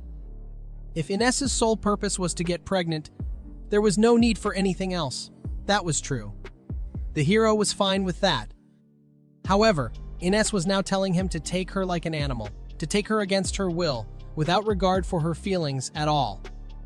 Except that the heroine had already given her consent to everything, but Carcel kept pulling words out of her that she didn't want him because she found him dirty. It would have been easier for him to accept if Ines just wanted to end it quickly, because she would rather not go to bed with a libertine like him. She was pure of body to the point where there would be nothing to say to him. Still, the girl wished they could get along, to live peacefully, so Carcel could do with her as he pleased. And since the man couldn't cover his ears, he wanted to at least cover the heroine's lips. But he had no right to kiss those lips, no right to be angry or even to want to find out about her hidden past. The isolated girl lay with the guy who was the only exception in her life, and the guy felt sorry for her and showed interest. She had once captivated him, and Carcel felt the satisfaction of believing that perhaps he was the whole world to her. Now there was a feeling that this was becoming dust. The Duchess, on the other hand, could not believe that the day had come at last. Yesterday's events seemed so unreal that it seemed like a dream to her. A huge burden had finally been lifted. She wondered what she had done wrong to deserve this shame. Ines was finally a woman. Her mother worried that she would wear those hideous black rags for the rest of her life. The Duke asked Olga to stop, but now her tears even began to flow from happiness. She would have preferred to send her daughter to a convent so as not to bring shame on the family name. The woman was not worried about how Inez herself might have reacted. However, Carcel stood up for her, who threatened to follow the example of his wife and also ignore Olga. The true concern came from love, so if she truly loved her daughter, she would be more afraid of hurting her, not that her words would be ignored. They had a long journey ahead of them to Kalsdala, so the man apologized for not being able to stay longer, and a look of surprise appeared on Ines' parents' faces, but not a pleasant one. No ordinary mother would ever have such a low opinion of her daughter, nor would she embarrass her daughter before her own husband. Though the mother was rather happy with the fact of their marriage, so she was relieved that her fears had not materialized. Her father resides on an estate in Mendoza, while Olga stays in Perez, and so the whole family is rarely together, as it was on this day. From what Carcel saw, however, Ines simply began to ignore everything, and he could conclude that she had heard similar tirades countless times before. She shouldn't have let her mother talk that way, no matter what the family affiliation. Suddenly, his face reddened at the fact that Carcel had lewdly taken her the previous night, for which he apologized. He had behaved akin to an animal, had not shown the slightest bit of concern, making him no better than her mother. It was understandable that after the events of the previous night, she would be sick of her husband. That night, Carcel had not imposed himself on her. In fact, it was obvious that he was holding back rather than just continuing to act forcefully. It showed Inez that her husband had done his best in fulfillment of his duty. Of course, it had been performed quite vigorously indeed. She explained that there was nothing different in his actions, for the previous night had been their wedding night, and they were merely fulfilling their marital duties. Although Inez knew that it was not enough for him, she made sure that she did not satisfy him completely. Acting not too shy, or the process might have slowed down. After all, if she didn't get pregnant later on, it would be a problem. Carcel, on the other hand, didn't find her awkward. Her performance had mostly exceeded his expectations, though she couldn't recall something amazing. The way she had ridden him in the bathtub about 2 hours ago after a full night of lovemaking didn't count as amazing, the man supposed. Yes, she had squeezed him to the last drop. They chatted like a married couple should, because usually husband and wife did duty for about 10 minutes, but they didn't even score a proven 10 hours together, so Inez did much more than that. Carcel, in front of everyone, suddenly took her in his arms, from which the heroine began to resist. Now then, she realized that it would be useful to call him by his first name. Still, it wasn't really helping. The young couple did not notice how 6 hours passed. Of course, Inez had been sleeping on his lap the whole carriage ride, and he had ordered the coachman to slow down. She hadn't slept a wink last night, and she had literally just said she felt sick as soon as she got out of the carriage. It was the sudden ascent that made her ill. The girl, however, thought that when Carcel returned to work, she would go to the estate at Esposa. But he would not be there, although they did not have to be together all the time.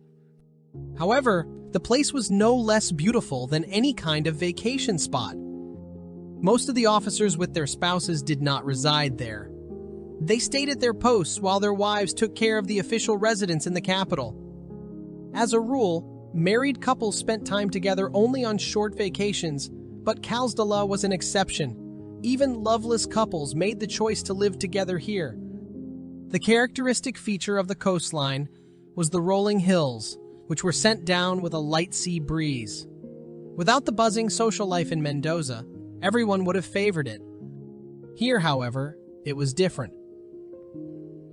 It always reminded her of a particular person from her dreams. She could hear the occasional sound of sweat waves and see that image blurring. Her hands were covered with shivers of anxiety for the fact that Inez would soon lose him. Carcel's voice brought her back to reality, inviting her inside. They were not in the main port that day, but rather a tiny fishing port. The naval port was directly above the main one, and civilians were forbidden free passage. So what was Carcel doing there that day? And why help Emiliano? In return, the man asked Lieutenant Commander Alba for something.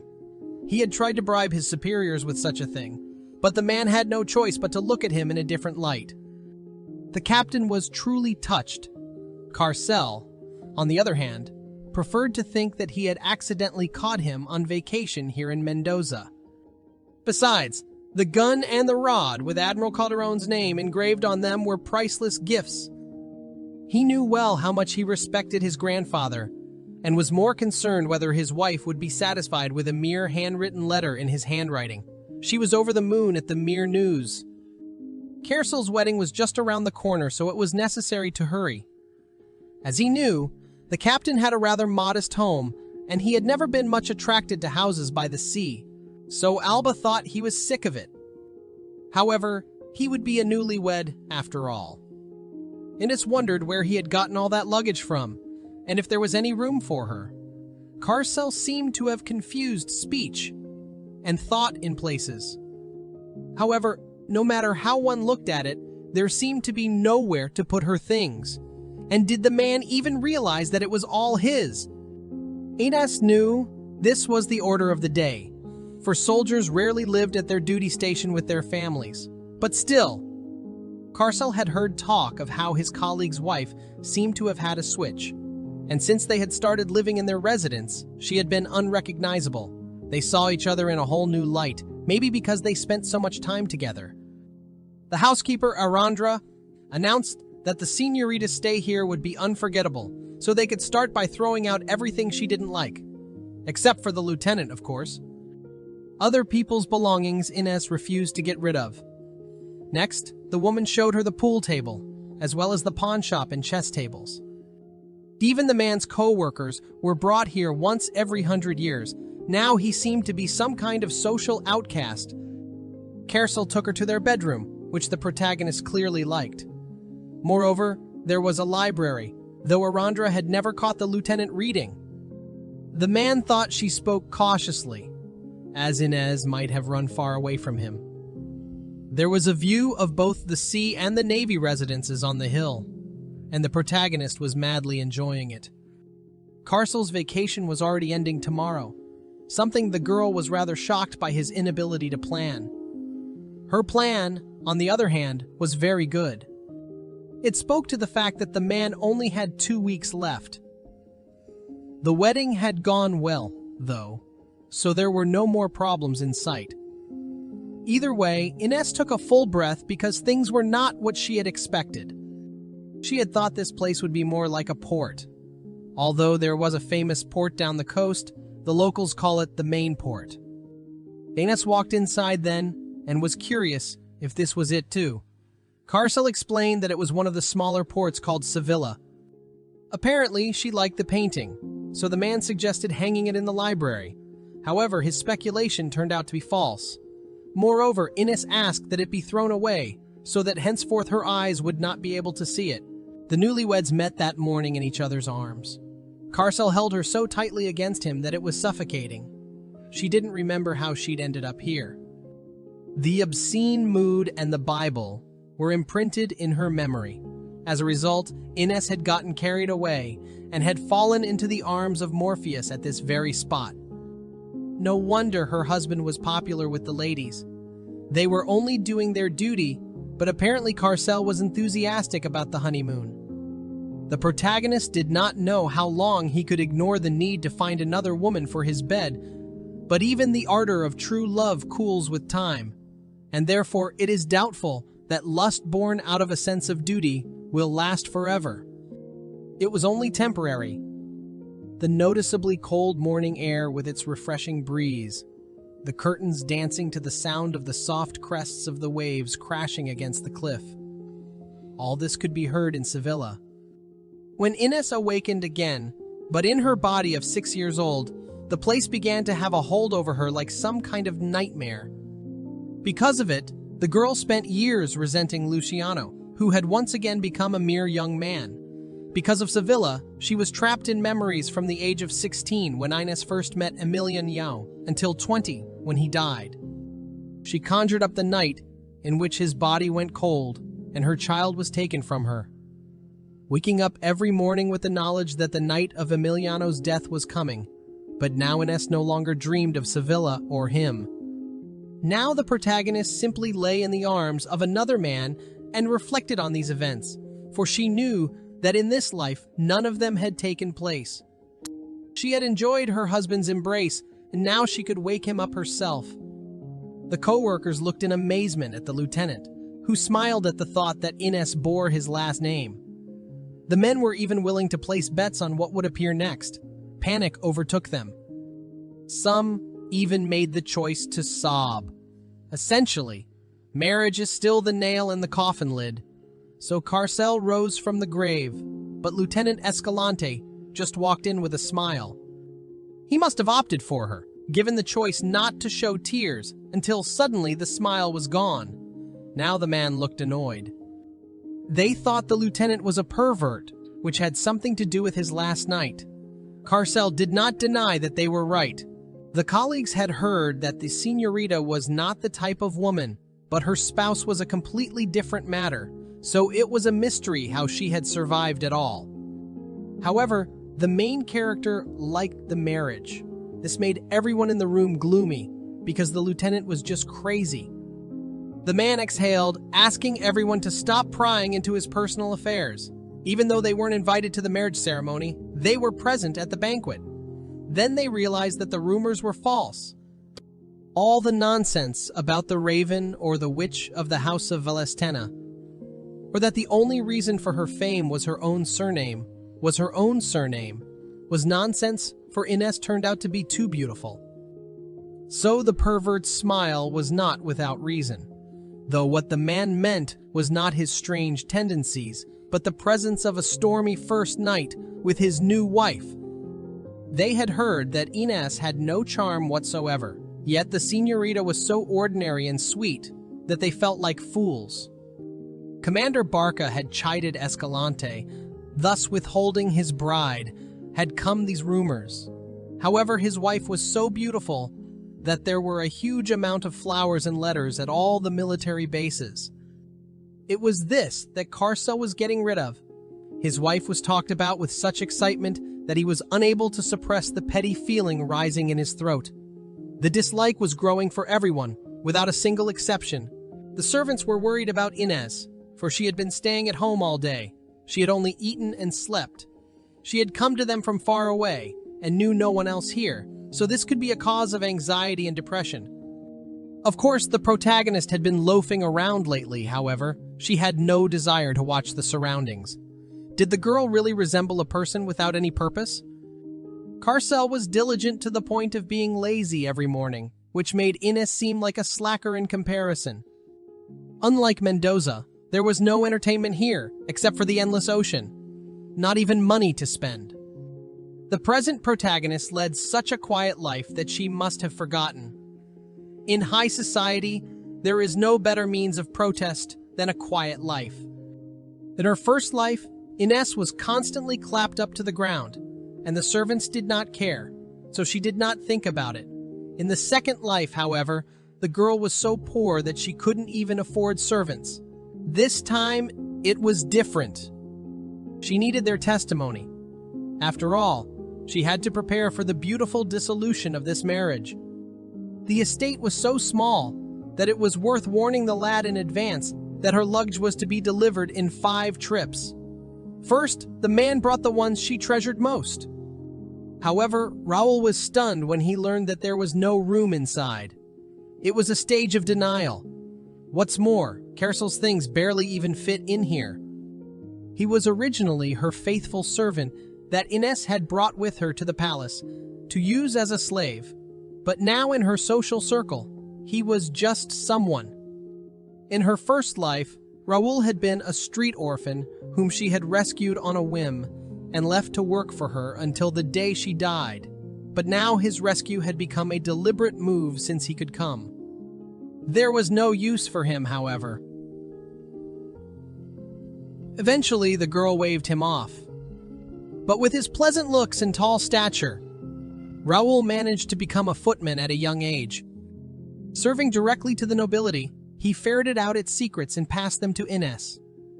The guy was picky about the rest of the services, and when the protagonist slowly faded away due to memories of a better life, he and Juana did their best to keep her fed and alive.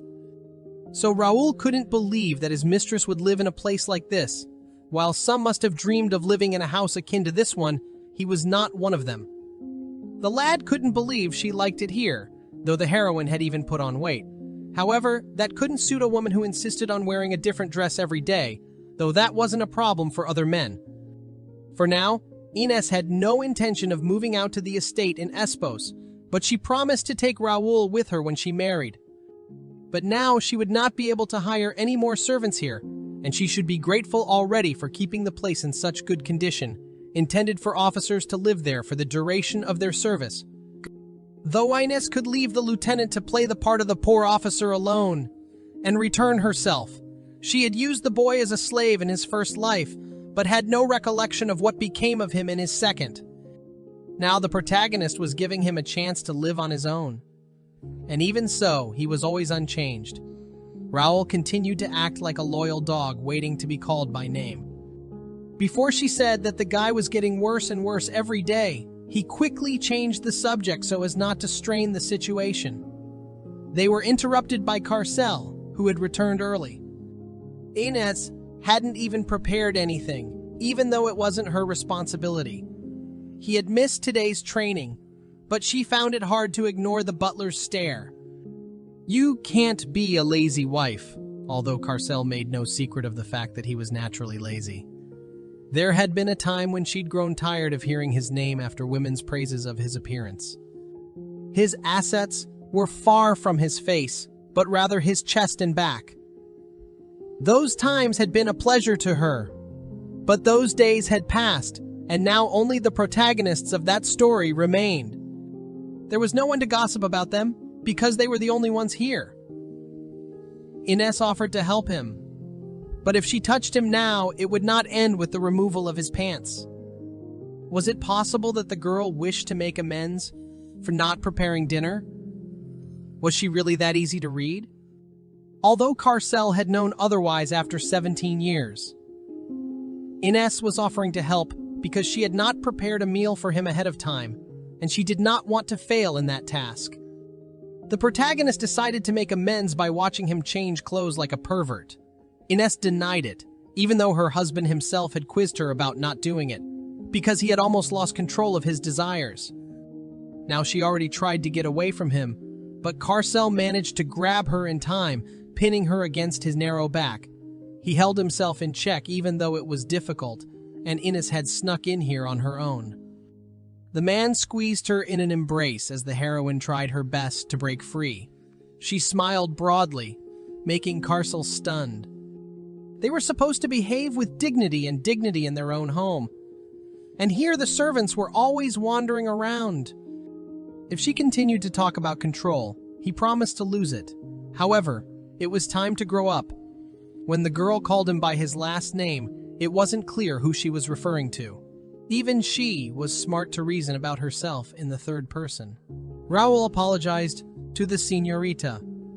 He had become practically family to her, so it was like catching Luciano's eye while in the arms of another man. The boy bestowed a radiant smile on her, making Carcel watch nervously. Next to him, Ines called him boy, but her husband picked on every word she said. Raul had taken care of her since they were still children. Even now, he was loyal to her. First, I will have to explain why such loyalty was necessary, and describe how broken Ines had been before. But this story is not intended for Carcel's ears. Her talent for treating men like dogs could not be taken away. Perhaps the girl did speak a little haughtily, but it was not so. It was about a servant younger than she was, so she would bow and call him Don Raul. And he was her dog. Carcel felt annoyed, but he did not know what the cause was. He even thought that his coming home so early might have disappointed her. He even had the impression that he had interrupted their reunion. Ines did not deny their intimacy, but her husband had never seen the servant before, for he might have found him intrusive. Raul was surprisingly experienced, intelligent, and sensitive to the needs of the nobility, which made Carcel's mouth water. Moreover, Ines wanted to talk to him a little more, but asked her husband's permission. Besides, she had nothing to hide. She just liked to go into detail, and in the future, a man should keep that in mind. For some reason, he liked it. Being inside the house, Carcel watched the sweetly chirping couple. He knew Raul was no match for him, but his refinement and looks were qualities that would be considered winning among the nobility. Even so, the footman would not succeed in seducing Ines. Her only concern was her looks, which is why she became Ines Escalante. At the age of 6, the girl pointed a finger at him, and from that moment it became clear as day that her standards for appearance were unusually high. Even though their wedding night was her first, the feeling that she was ignorant about men did not arise at all. Even though the girl pretended to be taciturn, there was no way she would be able to conceal it. Still, the first night had been an extremely long one. Carcel cared only if Ines had had 10 or 20 men in the past, but one was the worst possible number. He was worried about just being near her. Would he be able to win? The impishness with which his lips spoke her name. It must have come from long ago, when they'd been together. Yet for the past 17 years, there had been nothing between them. Idas had once exposed so many nasty emotions in his dreams, but Karcel had forgotten them. So now the wretched feelings were returning. Regardless of what he was experiencing, Ines was there for him, and her reference was him. Arandra went a little overboard in brushing her hair, though Mistress felt no pain. However, her comb was letting out and the girl was even more nervous. Karcel walked into the room. Idas had asked to hire him a maid, so one could still be found in Mendoza. However, there were no more rooms left to hire. Even the servants and gardener occupied a separate cottage, and they could let someone go and free up a room for a personal maid. The man would not concede to cooking, but he had never complained about the meat until then. In his opinion, it broke while cooking the vegetables. The meat had to be roasted just enough so that it browned on the outside but remained tender on the inside. Karcel lifted a strand of her hair, trying to help. Now they would definitely have to bring Juana here. By the way, she was getting married in Perez, and her lover was there, whom the man was going to move as well. Ines was extremely impressed with his face every time. Even when he was doing something funny, he managed to look cute rather than pathetic. Her taste in men, however, left much to be desired. In her first life, she had chosen a filthy scoundrel who was not fit to be her husband, and in her second life she had chosen a poor orphan who worked as an artist. Just as Oscar's status was not enough to redeem his depraved lifestyle, neither was Emiliano's love and devotion. There was little to make up for the pathetic reality. Karcel's skills were very even, so the man was waiting for the reward. Ines needed to see how much he was crazy about her. She had said it was his duty to take her, and her duty was to be taken, so they did what they had to do. Then why was the girl getting so wet? Something had definitely happened to his sanity after that night, otherwise Karcel had really lost it. Ines, on the other hand, wanted to know what it was that he found so exuberant about her. The couple abandoned the formalities that Mendoza was supposed to adhere to, and she continued to wear the same boring black outfits without even applying makeup. Was there anything about her current look that was capable of arousing a man? So far, Ines had never once fallen under the spell of his charms, and the reason for cooperation lay in enforcing the plan. From the outside, Ines looked like a woman with long, unrequited feelings for Karcel and behaved accordingly. She even acted as if she desperately longed for this marriage. A woman without pride, married almost in the blink of an eye, though the marriage proposal could hardly be characterized as having been made in advance. For this kind of woman, this honeymoon must have been something akin to a dream. Idas was convinced that the decision to sleep with him whenever he wanted was the right one, and from now on she only had to gradually reduce the number of times they were together. The plan was to demand that he sleep with her and be refused, but their marriage would come to that already. The result would be that Karcel would lose interest and any attachment to her. That's when their marriage will end in divorce, and Ines will be able to gain true freedom. At the end of this life, she will face her true death. There were a number of divorce cases in which the testimony of servants was accepted, but it was essential that it should not look like it had been bought. There have been cases in which both husband and wife have taken to hastily bribing servants before the trial to get the necessary statements in return. Some servants were clever, while others might not be. A mistake could lead to the fate of the court to consider the testimony of all the others to be bought. There was another case that took an interesting turn. The party paid a servant, but the result was that he gave testimony of a very different kind. In the end, the servant broke the bargain and betrayed his employer, which could be the case if the servant harbored hatred or had been the victim of unfair treatment in the past. What you sow is what you reap. People tended to see only the good sides of the person they liked, regardless of objective reality. A famous example is the case of the Duchess of Casia, who was always kind. Because of this, The judgment handed down by the court was more favorable.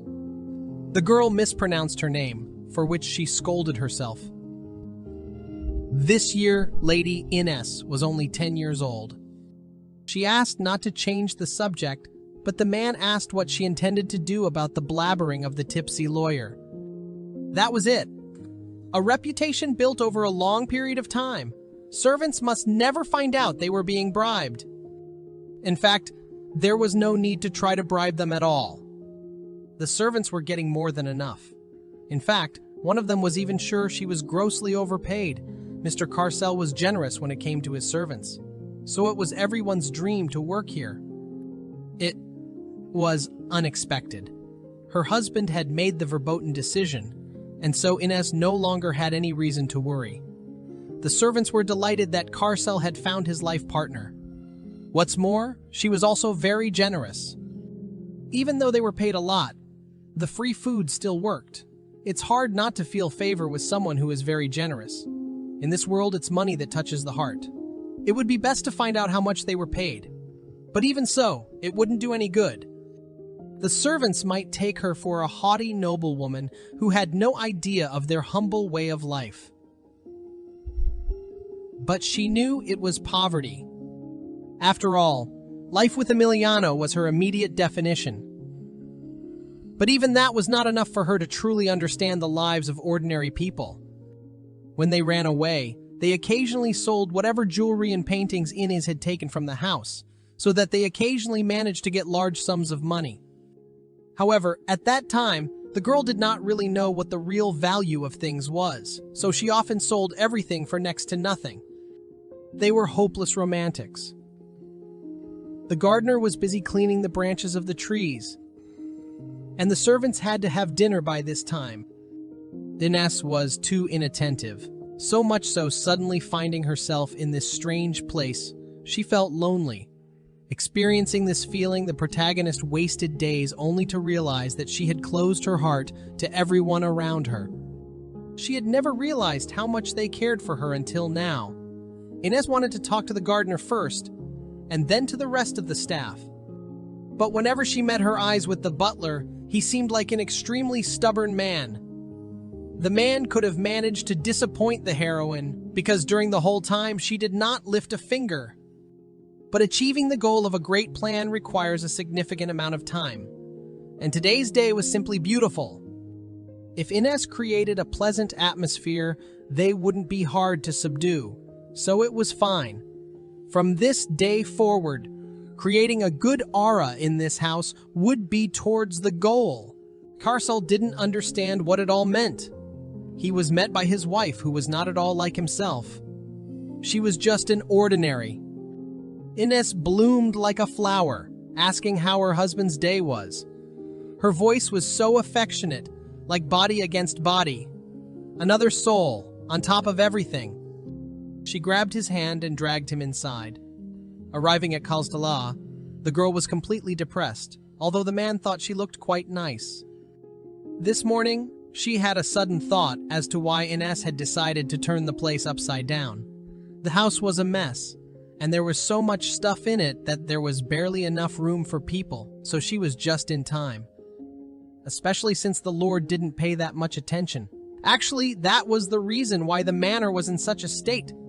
She grabbed Carcel under her arm, crushing, making the man wonder what the spectacle was all about. Even as a child, she had never forced herself to smile at anyone. Not the crown prince, not anyone else in the ruling family. Ines was somewhat fair, in that she was equally unkind to everyone. She wasn't trying to change too much. In fact, upon his return, the girl intended to get permission. There was no need for it, though, because everything here belonged to her. Therefore, this moment was meaningless. This trait was common to all nobles, but Ines in particular was used to giving orders. Perhaps marriage to Oscar would have suited her better. Why would the protagonist even think of that? After all, she even strangled herself today. It really wasn't fragrance oil, but perfume. She was really acting like a real noblewoman, which wasn't like her at all. Sitting in front of the mirror, did she even once revisit the events of that night? The day had been too long. and the time of darkness seemed very far away. Ines was disturbed by the fact that everyone on the estate was working hard. They must have been exhausted, but they just continued to stand by and wait without interruption. How meticulous they were in the performance of their duties. Carcel realized what her purpose was. One thing seemed clear to him for certain. Hitherto Ines had paid absolutely no attention to him. Her kindness had been directed to the servants.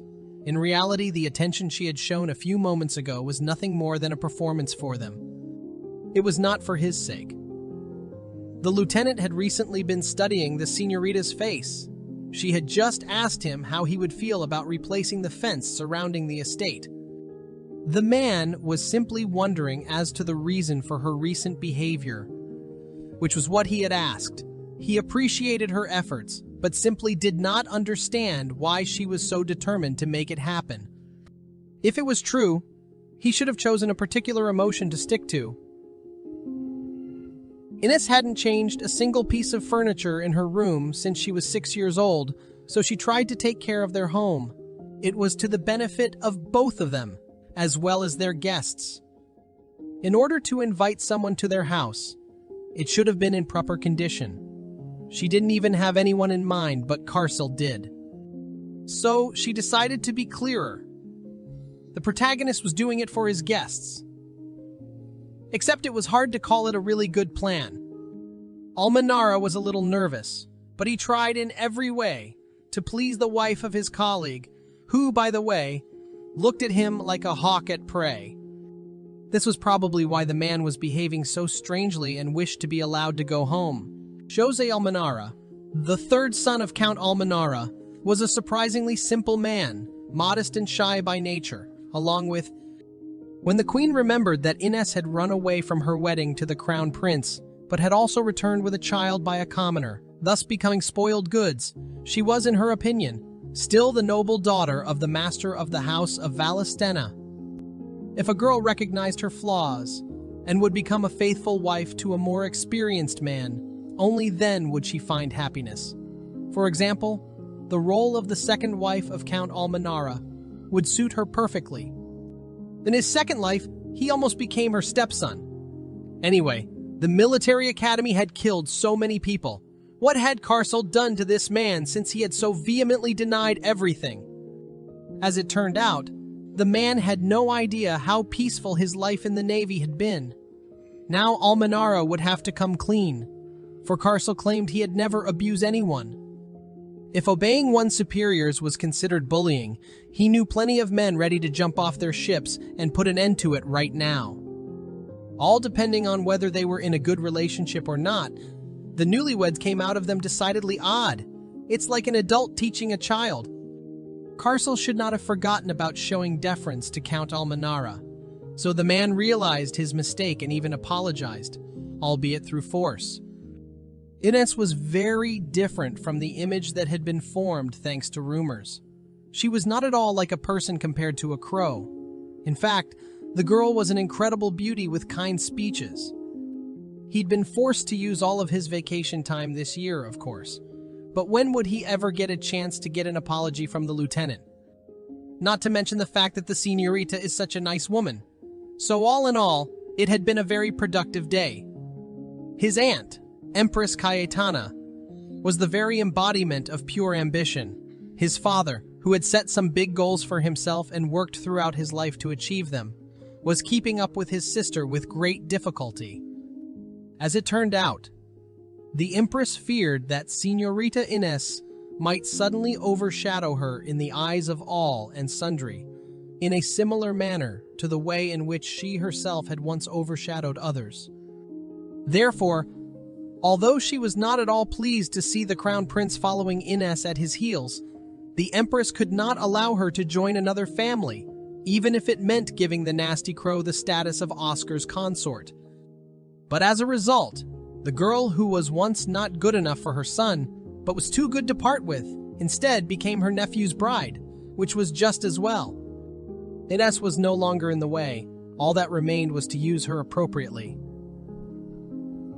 The Empress had made a hobby of sending them lists of receptions to attend. While the protagonist rejected them Except for the ones that came personally from the Empress, the man attended all the events, except to emphasize the fact of Ines' absence in the form of an empty seat beside him. In the Empress's opinion, this signaled the Duke of Valestenna's support of the Crown Prince, and was a demonstration of the greatest of marital alliances. It was a way of reminding the Duke that there was no turning back. That was why she was adamant to make Ines Escalante. Since arriving at Kalstala, the guest had been able to get the rest that the girl had hoped for. It was very difficult for him because his fiancé also wanted to take care of the partial arrangement of their estate, so he was concerned. However, Ines was sure that the woman would feel differently because the place had many charms of its own. Even the lieutenant looked happy. He looked more handsome than usual, so that might have spilled over into a tangible problem. It had happened just after the wedding, however. Almanara knew that the real reason was because of her, and it wasn't idle words. She began to tell him about her plans, thinking about Carcel and his hobbies, so there was no doubt now that he was living in a world of his own greatness.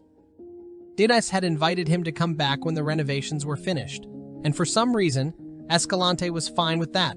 However, Almanara had promised the lady to bring all the officers so that she could get to know them.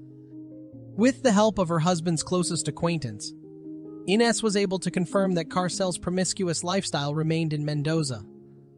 The man did not look like a man capable of lying to his superior spouse. However, she didn't find out much. Carcel attended all the social events, so she didn't understand the reason for his behavior.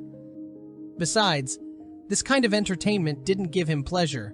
Even now, even as she enjoyed herself, Ines was losing touch with reality. Carcel stared covetously at Ines, accusing her of lying. He felt as if he was being sexually exploited. His infrequent touches provoked what the girl thought of Almanar, who was part of her plan. However, why would she ponder Jose while they were at it? Carcel wondered why Ines did not call him by his last name, for he thought him unworthy of it. The protagonist became convinced of his folly, deciding to avoid pressuring him in the future. For the only thing she needs is for a few harmless birds to spread the word about her husband so she can use it as evidence during the divorce. But even now, Ines still wished he would get along with everyone. Perhaps it was because of the affection she had developed for him. In Ortega, adultery was not even considered a vice. The fact of its existence could play in court, but in other cases it could hardly be considered significant. Nobles who did not seek romances on the side were found old-fashioned. Inez, on the other hand, did not intend any harm, so Carcel would not be touched. The protagonist will just use him for a while until she gives him his old life back. Plus, in his original life after refusing to marry, the man didn't even get a title. So if a comparison is made, freedom will be truly perfect. Once again, Carcel caught her deep in thought. The construction around the estate that had begun a few weeks earlier was nearing its completion, and the sound of hammers banging in the early morning hours was no longer audible. The perfect fence and greenhouse were finally in sight. Only a few problems remained to be fixed on the estate itself, but the result would be seen within 4 days. The passage of time was often conveyed by sounds akin to these. Early in the morning, Ines complained about her husband's insatiable temper. Did he really spend every night like this in his past? Had Carcel obsessed all the women who shared his bed with him and driven them to such overwork? Rumors would surely have passed about it. His liaisons were definitely of a promiscuous nature, but there were some things the gossips kept quiet about. He was frighteningly good looking. Somehow Ines thought he made her look like a wreck. But the thought of a servant entering the room while she slept was terrifying. It was just in time that Carcel, who was to blame for his wife's long sleep, came in.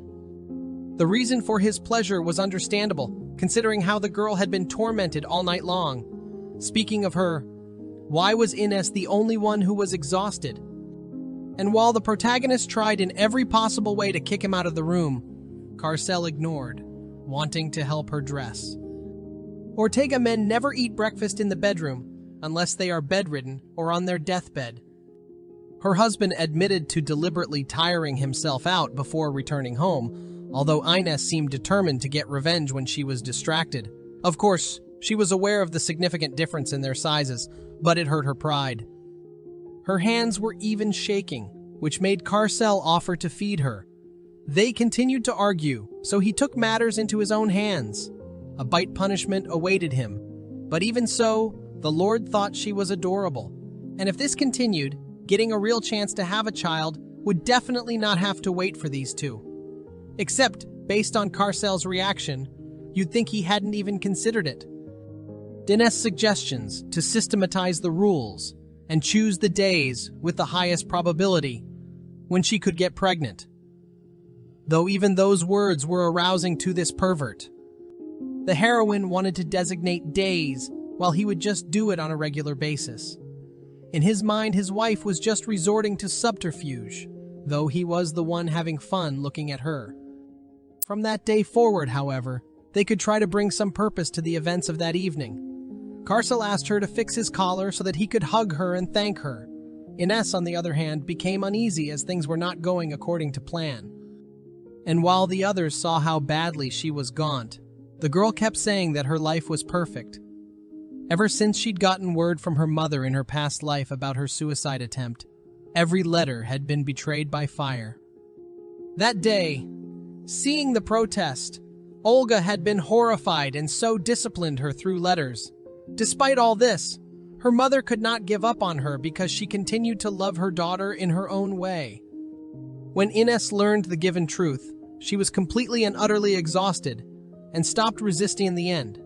She didn't want children because of some letter. However, you can't undo what you've done.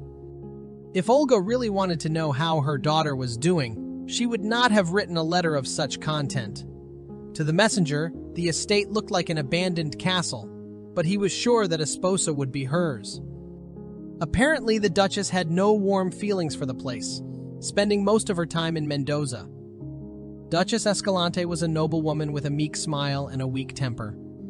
In Ines's past life, they had met often, and by chance. Raoul went on about how the lieutenant's younger brother would be promoted to lieutenant upon graduation from the military academy and spend his life moving back and forth from his post in Mendoza. And if the heroine didn't want all that, she shouldn't have chosen Escalante's eldest son. So if she decides to leave, he'll just take him with her. About 15 days ago, news came to Perez about the artists Ines had patronized. Magdalena had begun to be recognized for painting portraits, though she was too talented for that. Maria had apparently spent the entire year in Mendoza working on a single portrait of Countess Gormaz. This was not surprising for the narcissistic client. And in Regarcia, Lourdes and Emiliano will be helping with the restoration of the cathedral mural as winter sets in.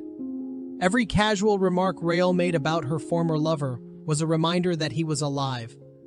Time after time, Ines kept telling herself that their paths should never cross again, that she simply couldn't turn her back on the 17-year-old boy. It's not worth going any farther than that. The protagonist decided not to break the life of neither herself nor him. Raoul was appointed valet to their estate, which Carcel was clearly not happy about. He thought he could manage without him, and the boy was quite young. The Lord was clearly displeased, and Raoul acted as if he neither saw nor heard him. Ines explained that he would continue to work as a footman, serving her husband and running errands for the lady. Even though he could feel Carcel disliking him, the reason for that remained a mystery to him. If Raoul would simply serve him to the best of his ability, the mistress would be satisfied. The hero had nothing to do but simply agree with the will of his spouse. However, he liked the fact that compared to other servants who simply handed him a shirt and let him dress himself, this pride boy was quick to recognize Carcel's needs. That wasn't even what annoyed him, though. Ines was reading the Bible in the library, which she did on Thursdays. And since they were still newlyweds, it would be best to avoid any strife. Carcel asked the guy not to bother with silly advice. Raul said that Escalante had succeeded in winning the Señora's favor by means of the estate he had stolen from the lieutenant, captain, and he had just as much to gain from the footman. That is why Carcel ordered a surveillance of the new valet to find out about his weakness. He reasoned that he and Ines needed to make sure that the purchase of wine was conducted in the absence of misappropriation. A man should have been sent there for a whole day to report constantly on the boy's every move. Alfonso, on the other hand, laughed, for he saw only jealousy here. All that remained for him to do, however, was to proceed to execution. It suddenly began to pour, so Raul decided to go to the wine cellar by himself. However, Ines wished to join him. The lad was resentful that his mistress was visiting El Tabeo for the first time, and Carcel had not bothered to take her there. He intended to do so, however.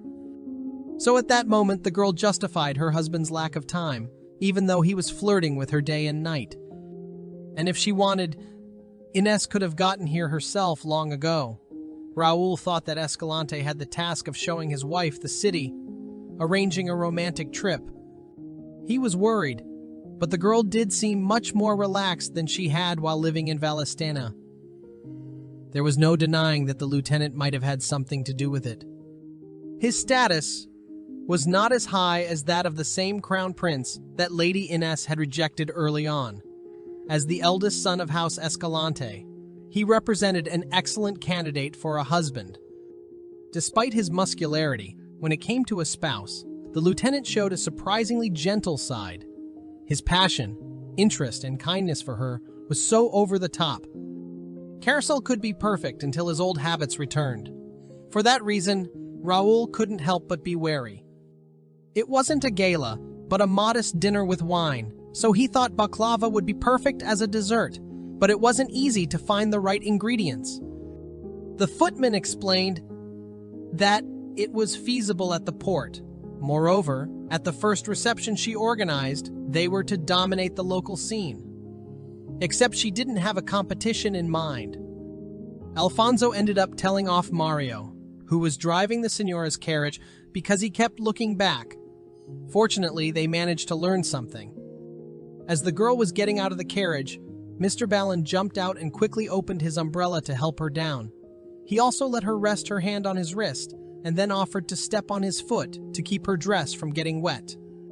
But Ines hated the very thought of it, and told Raul to stop. Alfonso inquired about the señorita, but Mario no longer followed her. It was a failure. The servant Hugo had also failed because he had gazed at the beauty of his mistress. But the other candidate for the role of spy told how around noon Ines was outside, making the rounds of the garden so that Raul stayed with her the whole time. She had a job on the second floor, so she peeped at them secretly from the window. The footman was holding an umbrella with one hand and fanning the lady with the other. He was sweating so profusely that Lady Ines threw her handkerchief in his face. This lady was more useful than a manservant. And when the señorita returned home around 1 o'clock, she preferred not to dine, so Raul brought a tray with various baked goods. At the sight of the one was quite annoyed, as if she wanted to eat them at all. Her report was so long that Alfonso asked her to shorten the story, so the girl began to list all the facts, like how many times the mistress had smiled and laughed. Kara's maid had achieved some success. On the day of the reception, there were many people gathered at Escalante Manor. There was a friendly atmosphere. Lady Acevedo asked Ines where her husband was, to which she replied that they were in the greenhouse with Commander Barca. One could only hope that they were not gambling in the middle of the day. As it turned out, Commander Barca and Lieutenant Salvatore were gamblers. The ladies said that the former had solid skills, which was quite dangerous. Lieutenant Acevedo looked very manly, despite what his wife said. They proceeded to initiate Ines into the secrets of the men's private lives, wanting to disperse the gathering in question. It came to mind whether to call them for dessert, or whether Señorita Escalante would take them around the estate. In her past life as crown princess, she would have laughed if anyone had called it a reception. Not only is the event tiny in scope, but the venue is even worse. The guests were far from being part of Mendoza's high society, except for those who came from important enough families to be high-ranking officers, like Carcel, Jose, and Commander Barca. But all the people there were the same and far less corrupt than those who were mired in the vanity of the city of Mendoza. It wasn't a palace and it wasn't Mendoza. Maybe the contentment Ines had always craved from life was right here in this small, cozy garden. Raul praised his mistress, emphasizing how much effort she had put in. Those present could feel the difference, for here, literally every millimeter had been touched by Señorita Escalante's hands. He was in danger. He was about to be drawn into the maelstrom of the Marquise's bed. Ines intervened, adding that she was looking for the woman. The Marquise, on the other hand, was interested in her, since the lieutenant always spent a lot of time alone here. She was curious to see how this house had changed, having finally found its mistress. Ines had hoped to gather all the ladies together to present a small gift, but since this was their first meeting, the Señorita asked the Marquise to do it. The girls had not seen such a lovely library before, for on a clear day they could see the sun setting over the ocean. A gloomy aura emanated from the woman in the corner to whom someone had given alcohol. Mrs. Salvatore was feeling fine. Could it be that she had drunk herself to such a state? The guests sat down and mumbled that this pretty little house actually used to belong to a non-lieutenant Escalante. However, Ines already knew this, but now was the important state of the woman. If she threw up, however, it would be a pity for the new carpet. Mrs. Salvatore denied being drunk, but her husband had no need of alcohol, for he was always out of his mind. She couldn't even say to herself that this was her first marriage, but there was a good reason why his marriages didn't last long. He was ruining women's lives. Ines knew this. Although she had never even had a taste of alcohol in this life, she still vividly remembered the years she had spent in the misery of addiction in the past. When she would get drunk in the morning, just getting out of bed. The money, the hair, the best years, the chance to live with a normal man, the hopes set on life. All this Mr. Salvatore had lost because his other wives had no choice but to run away. Such a life they preferred to death. However, she had another plan, to unleash her wrath on him. Ortega had a wonderful procedure known as divorce. If a woman would just do it, she would not have to die or to kill. The guest, on the other hand, considered herself different from Duke Valestana's precious daughter, the future Duchess, except that she didn't know what the protagonist had gone through because she even married Carcel Escalante. Just in time, the Lord appeared, who noted that the Lord and Mr. Salvatore at the moment looked identical. Fortunately, he managed to lift the spirits of both ladies. Though it was already a bit too much, Carcel didn't necessarily need to pick up the drunken troublemaker so swiftly and confidently. Ines even reflected on how good her spouse was when it came to the female gender. Her sharp tongue pricked him with sharp speeches, as if he enjoyed the company of Señorita Salvatore. That's probably why he lifted her up on his shoulder. This was seen by the others, causing questions to pour in on the heroine. They tried to make sure that Escalante had come because he wanted to see his young wife. In their eyes, he was separated from her for a moment. However, it was as if even that proved unbearable for him. It was rumored that immediately after his marriage, he had finally settled down. Left alone, Carcel denied Mrs. Salvatore's attractiveness. Of course, he looked at his own face in the mirror every day, but he thought his wife was much better. She was the only woman he found so. A slight blush accompanied his confession speeches. Today he had only one beautiful figure to look at, Ines, and she did not know him at all if she thought that Carcel enjoyed having a drunken woman's body fall upon him. Ines was prickly on the tongue, but her spouse did not keep silent and even bit her, because she had not earned the right to take offense. Suddenly, he had the urge to confess, causing the man to identify himself as the person who had offended Ines. It should have been done sooner.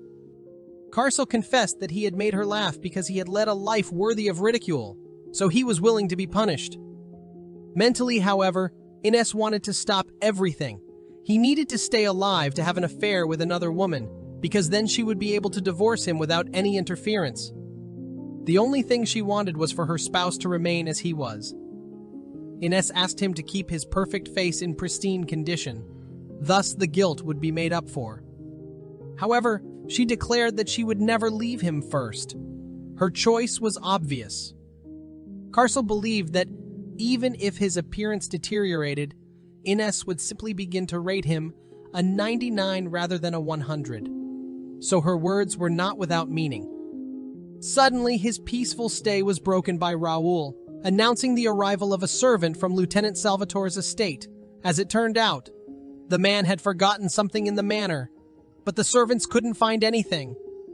Carcel explained that the man was only freaking out, which was not the first time this had happened. The lieutenant was drunk most of the time, so this would cause even more trouble. What's interesting is that Raoul found out about the surveillance. After a while, it became clear that Lieutenant Escalante wished to show his wife the view. Rather, he wanted to live with his beautiful wife in a similarly beautiful place. This was unexpected. Ines didn't understand what the conversation was about, so Señorita Acevedo revealed that Carcel had purchased the estate shortly before their wedding. The man had previously lived in a large house near the headquarters, and he had been living there since he had been commissioned as a junior lieutenant. The Lord had indeed acquired the house in question, which sounded like a no-brainer to Ines. Naturally, the place was not without its charms, especially since it had such a breathtaking view. The balcony was bursting with men chattering about the armory. Moreover, Carcel was bragging about the hunting weapon Ines had given him. Now they wanted to go on a joint hunt, while Ines did not believe that her spouse could commit such a naive and stupid act for her. Raoul discovered the weakness of his master. It was known that Ines would not tolerate such a prank, as it was considered tantamount to an insult. Except that it was Raoul who fell under suspicion. After a while, it occurred to him that it was a matter of jealousy. And rightly so. In the absence of jealousy, Carcel wouldn't have given the order. Being a loyal servant, Raoul simply wanted to beg the man not to harm the lady. This phrase probably led Escalante to ask if the valet loved his wife. For some reason, the fellow blushed and began to explain that his loyalty to her was of a far more noble nature. In any case, he wished to refrain from mentioning it to Lady Ines in the future. Carcel would not mind, however, but Raoul did not want her to be hurt in any way. In principle, such a thing would not even amount to a scratch for Ines. This guy was overflowing with energy, as now he would do anything to make a man fall in love with the heroine and put him in his place. She couldn't even believe that the footman had shown up to denounce her immediately after the conversation they had had. Even so, he believed that Escalante was the most suitable partner for the mistress. She was the only lady of the house of Valestena, and therefore deserved only the best. When the crown prince ascended the throne, the lieutenant would be a close confidant of the new ruler and would not remain a soldier forever, which meant they would not have to play family in this run down Hovel for too long. Ines believed that wives and husbands lived a life of deception. The same went for children. People deceived themselves, and Carcel was no exception. She had once been unhinged and had hidden that fact before the wedding, but now it was okay. This could be their opportunity.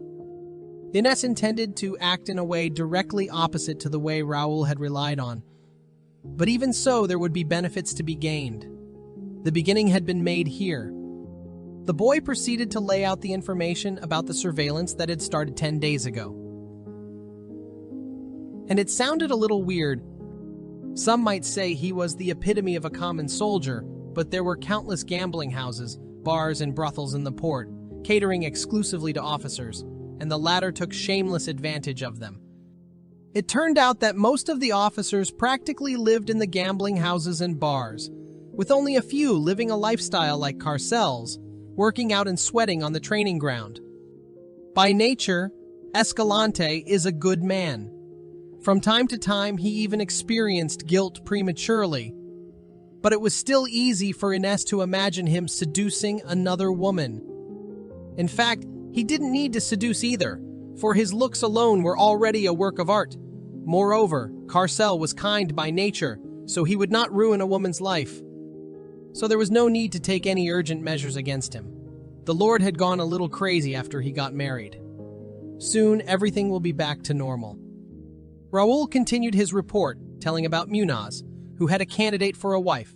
The father had given all available resources to help the senior lieutenant in the interest of his only daughter, but 6 months and more later, the real wife returned. If Ines uses this information at the right time, she will be able to save some women who are in trouble just like her old one.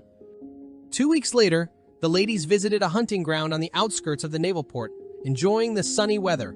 Ines's older brother had instructed her to listen for the sound of gunfire and the breaking of tree branches beneath her body that would point her to the answer. The girl rejoiced, for the shot that had just sounded must have meant that someone had missed, for she heard neither the cry of an animal nor the fall of a bird. Nothing less was expected of her. Meanwhile, Raoul was frightened by the sound of frequent firing and hid. The little girl believed that she would marry the crown prince, and then the boy would do the job properly. Her brother was happy to teach her to hunt foxes. That's what this natural beauty with hunting grounds reminded her of. And the shooting alerted everyone, sharpening their focus on Carcel. Ines alone didn't understand why he wouldn't stop. The other ladies admired his skills. The heroine had praised him some time ago, but it was far better to walk away empty-handed than to be alone, constantly shooting everything in sight. However, her life was not that terrible. Carcel was glad with all his heart to be married, and he acted as if she were bored with waiting for him. The señoritas, however, whispered, thinking that Ines had taken great pains to conceal from them how pleased she was. Earlier, she had said how proud she was of her husband. Moreover, this was the first time the lieutenant had been accompanied on a hunt by his wife. Is it possible that every shot Escalante found its target, even under the angry looks of his superiors? Because this thought of Ines was interrupted by a question from her spouse. She trembled at his childish response. And being in the carriage, the men continued to balk. Ada suggested attending the nearest weekly mass in the main chapel, as the señoritas had advised. He didn't really care in principle, but a family mass would be far more convenient. The man showed a lot of work, but from what she had heard, the girl was convinced that he had always gone to mass in the main chapel before. Now that they were married, Ines did not want her spouse to be criticized because of her. Of course, the real problem was something else. She had no idea that mass was the main event at Calsdilla, and she missed the chance to help Carcel meet at least one woman at it. Escalante himself didn't see the need for it, so the excessive show of concern on his wife's part seemed a little odd. However, it did excite him a good deal. Because of the rules, they only had to do it once a day, so the pressure made him sensitive. By the way, this wasn't the case with the other ladies. However, it didn't matter now. Her own scent turned him on a lot, although the smell of perfume could easily be smelled on his chest. Right now, the heroine even lacked any desire to immediately hit this rude man. Perhaps a suitable opportunity would present itself in the chapel. During the first mass, an opportunity came in the form of a girl smiling brightly at the Lord. The girl asked for a few minutes alone to talk. While still a toddler, Ines had refused the crown prince, citing her ignorance. Based on his own words, the wrong choice she had made in deciding such an important matter as marriage was the result of her belief in some completely unfounded superstition. These words wounded the little girl quite deeply, so she asked him a little to refrain from causing her further suffering. Oscar, on the other hand, wished to hear from her words of affirmation that she had no serious intentions about Escalante. He assured her that the boy would only cause trouble by going out with other women. However, the crown prince himself had no idea of his fate. He jumped out of the room, continuing to vilify his brother while Enrique Osorno stood outside the door, watching the scene. When he grows up, he will be a lush, healthy young man who will cherish his wife. Simply put, there would be no accidents, no illnesses, no wars. He was far from the subject of divorce. In this empire, the most successful woman was the one who had gone through a divorce or whose husband was dead or missing. A woman who was not tied to anything or anyone, who could live independently. That is the only way to have complete freedom. And therefore, divorce is the heroine's only goal. Of course, it would be just fine if there was no need to get married at all. But for the daughter of the house Velestena, this option is simply never suitable. She would bring shame on her parents. She would be banished to the lowest rung of high society, which is painful enough. Moreover, an unmarried woman was not allowed to make decisions about her own property, even in her old age. She had to marry, only then would she be treated as an adult. Enrique noticed a change in the girl after she returned to Mendoza, as she began to wear only black. Inés continued to make a plan. She needed a man who would one day disappear from her life legally. Recognition of title and property, a respectable pension, the right to independence. No matter how stupid a man was, he was capable of obtaining all of these things once he reached the age of 17, but a woman had to go through all sorts of hardships, from marriage to divorce and maybe even bereavement, to obtain similar benefits. But at the moment she had no other options. Inés would rather marry a man who would die shortly after the birth of their child. One sacrifice was not part of her plan. One day he would leave her of his own free will. A man with a face so perfect he would be the object of all women's lust. And that's when the little girl made her decision. It would take someone who would let her divorce easily. It would take the greatest ladies' man in the world. And now the beautiful blonde wanted to steal that man, while Carcel occupied himself with foolishly avoiding other women. Inés kept an eye on her, as it turned out, for good reason. Señorita Maria had high hopes of attending the main character's wedding ceremony, but as a result, it didn't work out. She liked Carcel so much that she even burned Inés with her gaze. It's a perfect choice. Escalante himself thought that such a prank would cause her irritation. The protagonist continued to chat sweetly with Maria, who wished in any possible way to bring her congratulations to the lieutenant personally. Yes, and curiosity, what kind of woman Carcel chose, was taking over. She spoke sarcastically, but at the same time tried to maintain her dignity. Inés was captivated by her sweetness. Would it not make her hate her rival more than ever? She noted that it would be more appropriate to call Escalante her husband. After all, she had chosen him. And her plan had worked. Maria insisted on the need to talk to Carcel, but he was reluctant, citing another event with Inés. The only thing left for them to do was to go home. As it turned out, the matter was her grandfather's illness, who, by the way, did not understand why the man did not just ignore his granddaughter. The captain felt that Maria had to learn to accept reality, though the reason was most likely because she had made a passing mention of the old man's condition in front of Inés. Carcel only did not want to appear as a heartless brat, although he himself was annoyed by his spouse's behavior. Maria behaved like a court child, entertaining great hopes, but the way she clung to Escalante for so many years could not be called normal, especially when he was engaged to another woman. The captain, by the way, wasn't quite sure why the man was fumbling. Because it was Inés, who had bound herself in marriage to someone who was not her equal. Moreover, it was not clear why such a beautiful woman was surrounded by such strange rumors, because she looked like an intelligent, not devoid of self-control. Especially beautiful were her eyes, which looked honest. I should have married much sooner. Seeing him settle down was much more pleasant, because even to Carcel there was no choice but to fall in love.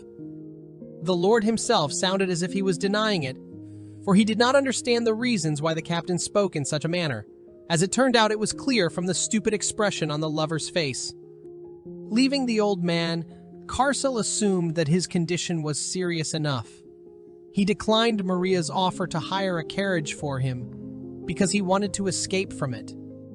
In fact, the man had spent his time to considerable advantage. Something did catch the attention of both him and his wife, though. Unexpectedly, Raoul was assigned to follow the lieutenant, and it was the heroine who had asked him to do so. She smiled, though. To the servant, it looked like an attack of jealousy, which Inez didn't even hide. Signoria Maria is certainly beautiful, but that's not enough to be jealous of. While the valet would take orders, the mistress would shop for dresses with Miss Acevedo. So something interesting for Carcel presented itself in the person of Raoul, who was supposed to accompany Inez. It became clear to him that the latter was following him secretly. Still, he was quite proud of being Inez's loyal dog. It was somewhat presumptuous, but he could be expected to do something like that. Raoul could have done something like this even without Inez's knowledge. She would rather watch her spouse than smile like that, whether she was jealous, doubtful, angry, or nagging him.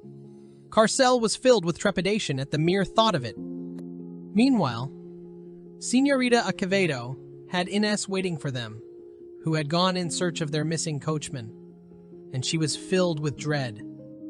Inez was in a jewelry shop. She was gazing intently behind the glass at an object the owner showed her closer. It was a peridot pendant. It was usually mistaken for a brooch, so Inez had a trained eye. Embossed beneath the double cross were the initials V.O. Valinda Olivares. This pendant was given to her by her grandmother. In her past life, the protagonist had given the object to him, to the one who, because of his filthy greed, dared to desecrate her body. In her eyes, he was quite good looking, and if he just kept quiet, he would be perfect. To him, the girl was like a dream come true. Everything was different from what Inez knew. No one had ever said anything like that to her, and even Oscar's words turned to fear.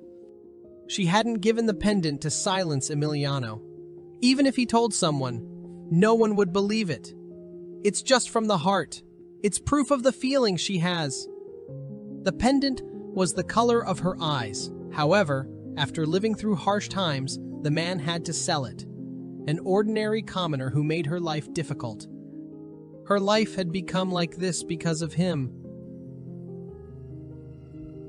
Emiliano regretted ruining his beloved, for it was the very first gift she had ever given him. Still, things turned out even worse, because betrayal of the crown prince is a grave sin. Fortunately, the empress granted forgiveness to the protagonist and was going to choose another party for her. Their vow was false. Ace found a pendant in her new life, the same one that she, who had never met Emiliano, had inherited from her grandmother. So where did the other one come from? The protagonist begged that he wouldn't remember her. And when the lady saddled a horse, it surprised even Raoul. And yet, this strange thing seemed so even as he studied it again. Inez's black hair and green eyes. Then, 3 years ago, the man who had handed it to the shopkeeper had described the right woman in just that way. As the description said, her beauty would not be called unearthly, but she was definitely beautiful in a special way. She even recognized the pendant. Should the man send the letter as promised? But could that man be related to a señorita of such a noble house? And her dress was made of very expensive fabric, even if it was a forbidden passion. Just thinking about the noble status of this woman made it obvious that nothing good was going to come of it. In addition, 2 hours ago, when the lady left the shop, she seemed to run away, very strange.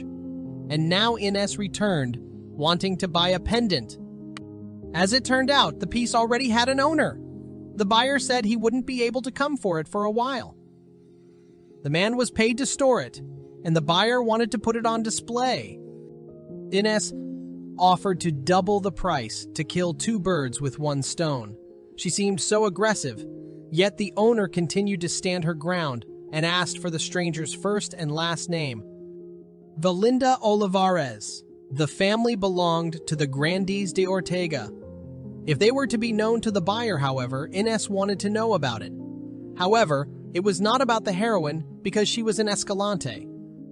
Now then, the shopkeeper became tense.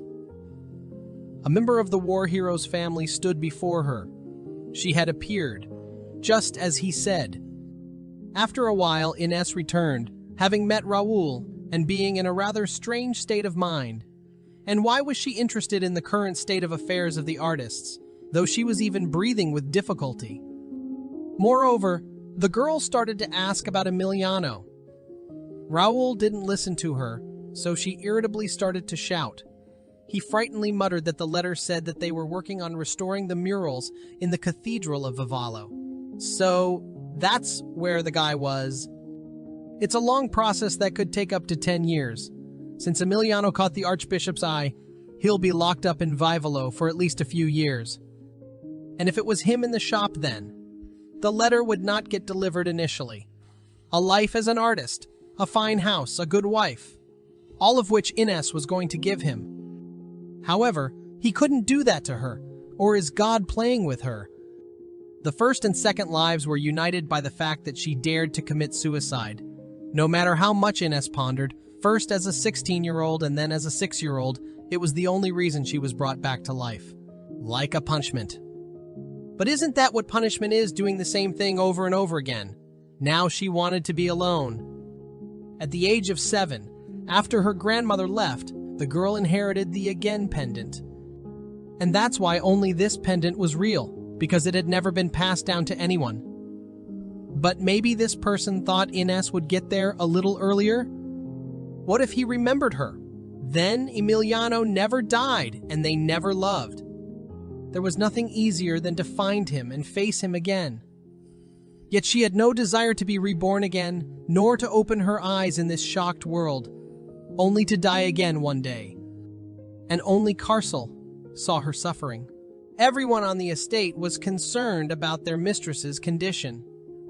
Everyone knew, no matter what mood she was in, no matter how she felt, Ines was not the sort to ask to be left alone. Had Carcel not entered the room at that moment, the consequences would have been dire. As Alfonso pointed out, Raoul had remained calm from the start, as if he had expected such an outcome. Even when Captain Meso asked about the symptoms, he answered immediately. When it was suggested that the Senora had had an attack before, the lieutenant did not listen and tried to kill the valet, but Raoul seemed prepared for that. He even said that with emergency care, the symptoms had been relieved. Which means this has happened more than once. The situation with the Acevedo family was also a bit strange. The carriage was said to have returned without its owner, and the Lady Acevedo, who had accompanied the Senora, was still not at home. Moreover, Alfonso then learned for the first time that Lady Ines could ride. In fact, it was even easy for her, so it was strange that Raoul did not know about it until now. However, he had the feeling that instead of Lady Ines, it was a stranger. It was as if she were from another world.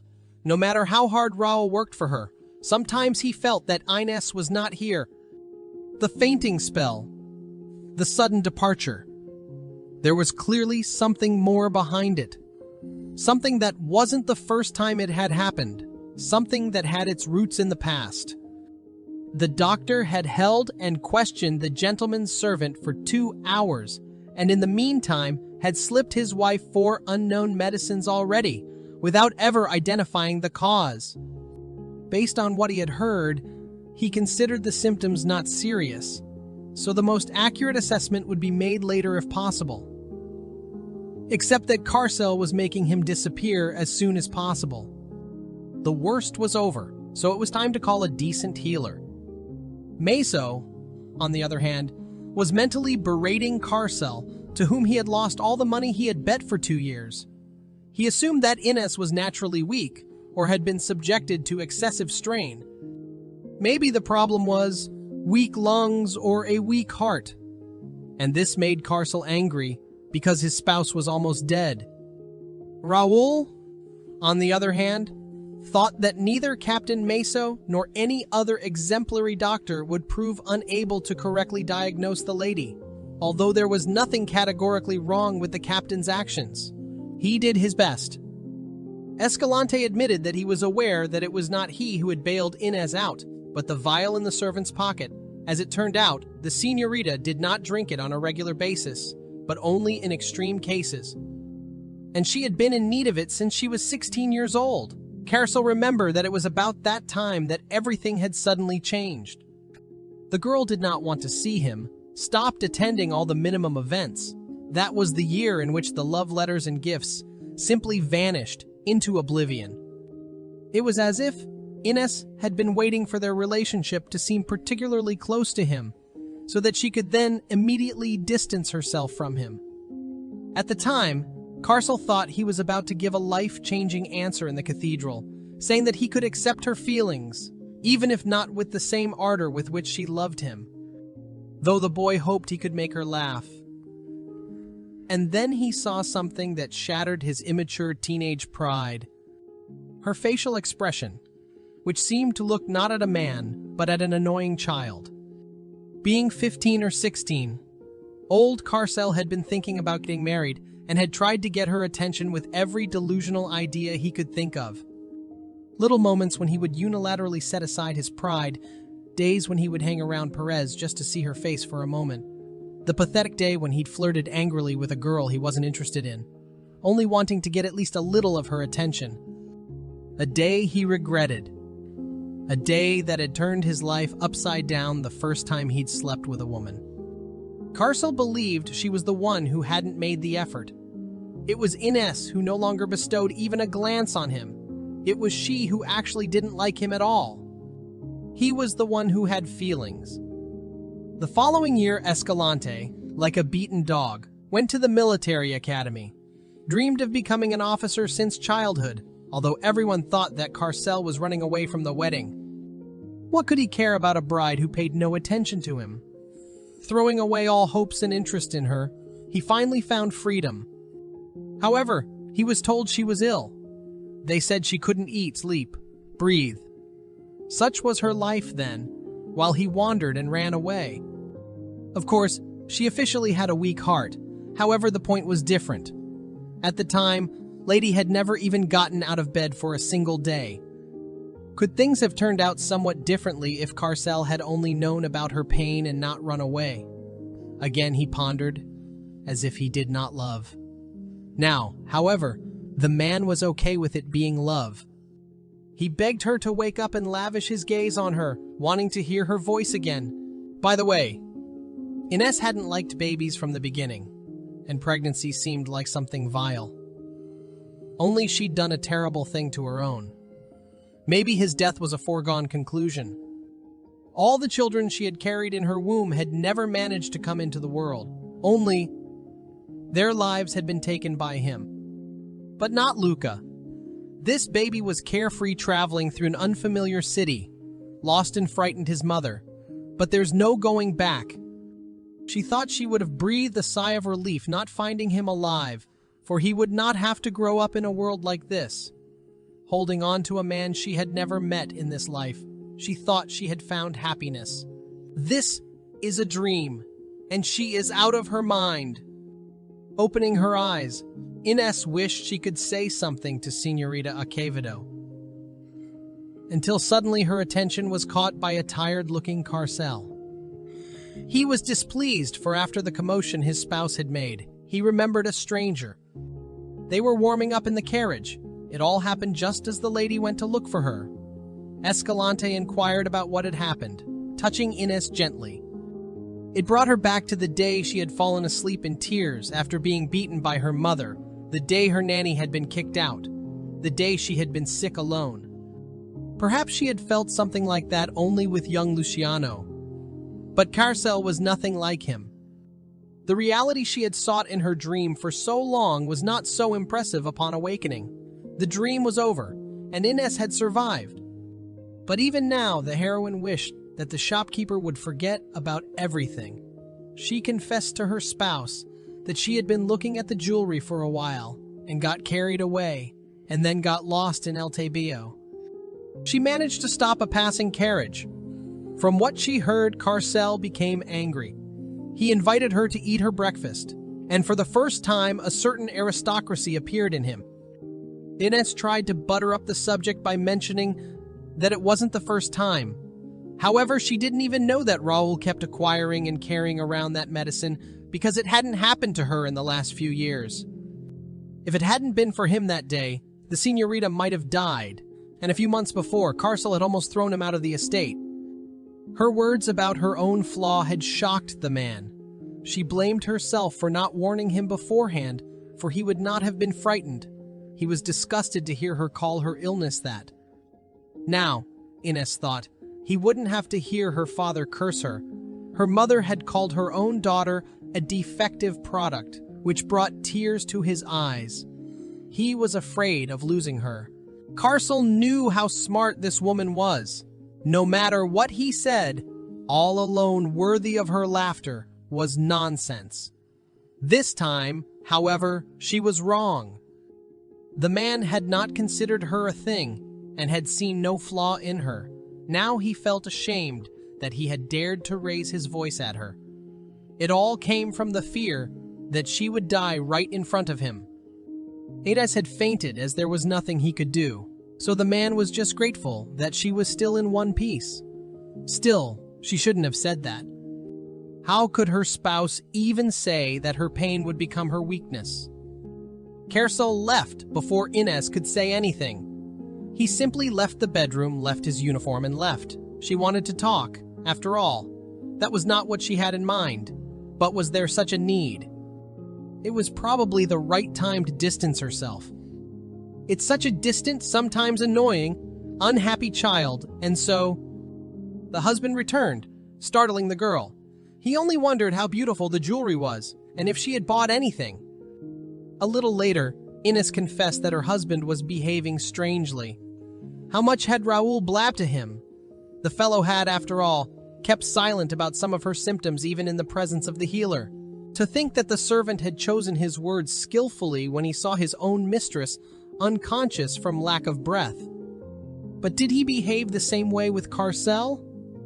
Whatever the formality of the mendicant's visit to the girl, her medicines were changed one after another, as Raul could say he gave her nothing, contrary to the obviousness of the contrary. It was natural for the Lord to know and worry. After all, he was her husband, except that it wasn't limited to isolated episodes before. The lieutenant had to be made aware of that as well.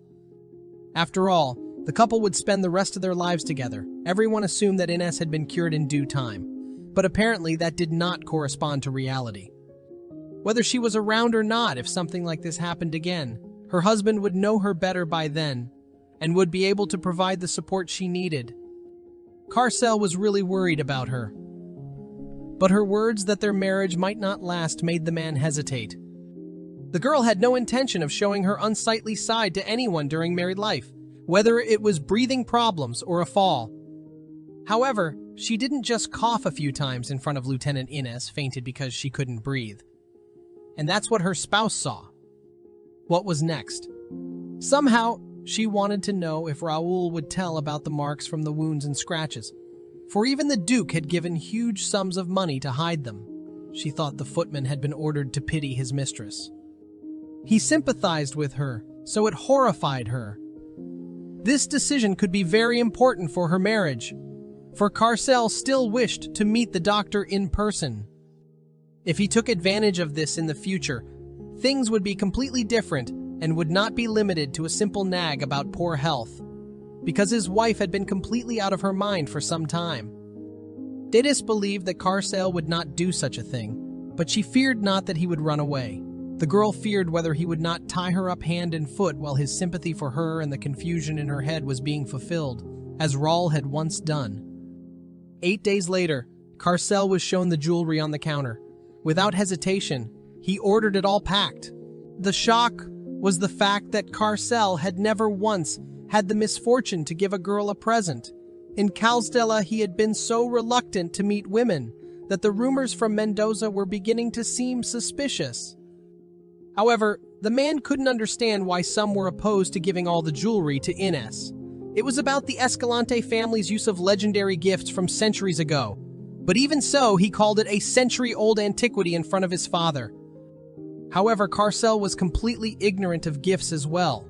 His friend felt it necessary in such a case to tell about the jewelry shop. And just at that time, they were closed. As a result, the Lord had no other choice but to go to the first shop that caught his eye. After an argument, he decided that he would definitely buy something. And since then, 8 days had passed, and he had turned into a fool who had done nothing. He was presented with new jewelry, even if he didn't listen to what the salesman was telling him. If you look at it that way, Carso went there without even knowing what Inez liked. Until recently, he would not have thought that she would have been interested in jewelry. She was quite indifferent to such things. He began to go through all her images in his head and came to the conclusion that the jewelry was mostly blue, though anything would suit her. On a day when the sun's rays were reflecting off the stained glass windows, the heirloom earrings looked beautiful on her. The salesman thought that the lieutenant was in this place because of a hint from his wife. He said that the señorita had come here about a week ago. Carcel assumed that, on that day, she had meant this very place. The girl was looking at a piece of jewelry, a pendant. According to the owner, she had come in after noticing the item behind the glass, and she looked extremely interested, not even concerned about the price. But this is more of a jewelry for a devout, middle-aged woman. Inez, such a thing is to her taste, and on top of that, it's heavy. Unfortunately, the item already had an owner who was willing to put the pendant on display. Accordingly, its owner had some hidden meaning. Carcel wished to buy the item, so he asked to be informed if the owner of the pendant agreed. A similar request was made by Inez. That same evening, the heroine herself recalled her husband's words regarding the jewelry. At that time, she said that she didn't need luxury items, especially since she didn't want to throw money to the wind. Carcel agreed with her, but insisted that she at least spend his money. He was ready to pay her whatever she wanted and asked her not to worry about it. Whenever the lieutenant thought of what might have happened to her, a shiver came over him, and the fact that Inez was still in one piece made him glad. During the day, the girl met people purposefully, and at night she stayed alone with her books and rewrote the Bible. Her spouse was not yet at the estate. However, that was not a fear. As they drank water and wine, he gazed out of the window at the sea, and she read the travel notes of a foreigner. Those were evenings in which the girl simply took her place beside him. A little earlier, Inez would carry on a conversation about everyday affairs, and in the morning she would open her eyes and greet him with a smile. Everything in the marriage was like the waves of the sea. She forbade herself to experience such pleasure. Don't cry so foolishly looking for meetings with women. If he had acted as he was accustomed to, everything would have been different. The man gave her a gift, a paperweight, because her spouse had been doing a lot of rewriting lately. He marked the spot where she had left off and asked her to keep him company. It was difficult for him to bear loneliness, so the desire to be closer grew with every minute. Of course, her legs were lovely, and her steps were cute that he couldn't help but be transfixed by them. Though in her current state, walking 20 steps wasn't easy. Raoul said there was still no word from the healer who had treated her before, and if she did not mind, Carcel wished to find a physician in Mendoza, but he did not wish to confide such a matter to a servant. Escalante wished to take matters into his own hands, so that his wife would never again fall ill. In the end, after all, he did buy her so much jewelry that she brought up useless, though his puppy dog look was begging for a closer look. What did he expect, though? Everything Inez had when already used by someone. Worn items couldn't be considered a gift. It seemed kind of silly to the girl since it wasn't the first time she had heard it. One was the daughter of the Valestena family. The other was the eldest son of the Escalante family who would inherit its entire fortune. And now the two men asked between themselves. The girl didn't see any logic in her choice of jewelry, so the man asked her to simply exclude it. For her, the victorious one was considered only wasteful, so she asked her spouse not to spend her money in such a way. Still, she, as the recipient, might not like his gifts, so she asked for peace of mind. However, if she didn't like it, why did she wear it? It was something she liked after all. Carcel had hoped for a ring or other jewelry, and flashed a bright smile when he heard she liked something. Inez herself, however, was embarrassed by his childish joy. In the end, she picked out what she wanted and asked for the rest back.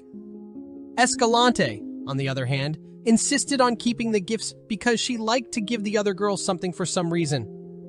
Inés mentally agreed to borrow everything to return later, but still asked her spouse not to make any more impulsive purchases. Carcel could not look at her. Inés had no idea what gifts her husband had given to other girls in recent times, but these words made him feel like a scoundrel. Though what bribery could be talked about when he was watching her with such an expression on his face? The girl had warned him that he was burdening her in a similar manner. The Lord had thought she would tell him not to feed the fish he had caught and nothing more. But even if it had been just one phrase, he would not have felt much better. As expected, she exceeded his expectations. He again allowed her to dispose of these things as she pleased, but asked her to keep the earrings, which suited her perfectly. The man ordered the rest to be thrown away, especially since there was an incinerator just over the hill. Sounds like he's crazy. Carcel bit her face and confessed that he'd never given gifts to anyone before.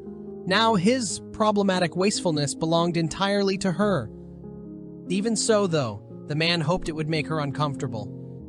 In the end, the jewelry never returned to the jewelry shop, to which the lieutenant was endlessly glad. Henceforth, he would not give anyone the rest. She wanted to keep it and then return it untouched, without even touching it. The couple arrived at the Acevedo family, who were so pleased with the gifts. They were sorely tempted to make them a family heirloom. The captain was a sailor to the core, so a ring from the admiral's grandson would be a gift to him. They treated the Escalante couple to an evening out. What good people. Inés, on the other hand, was finally able to take such a nice walk. Though at the sight of her, Carcel was amazed every time at how a man could be so weak. He should have kept his mouth shut. The man had brought her to a place that was best seen at night, though his wife had only recently learned of it, of course. She had moved here in a hurry. Carcel's father had already made plans, so the newlyweds would have a lot of traveling to do, but they could always come back to Calsdella.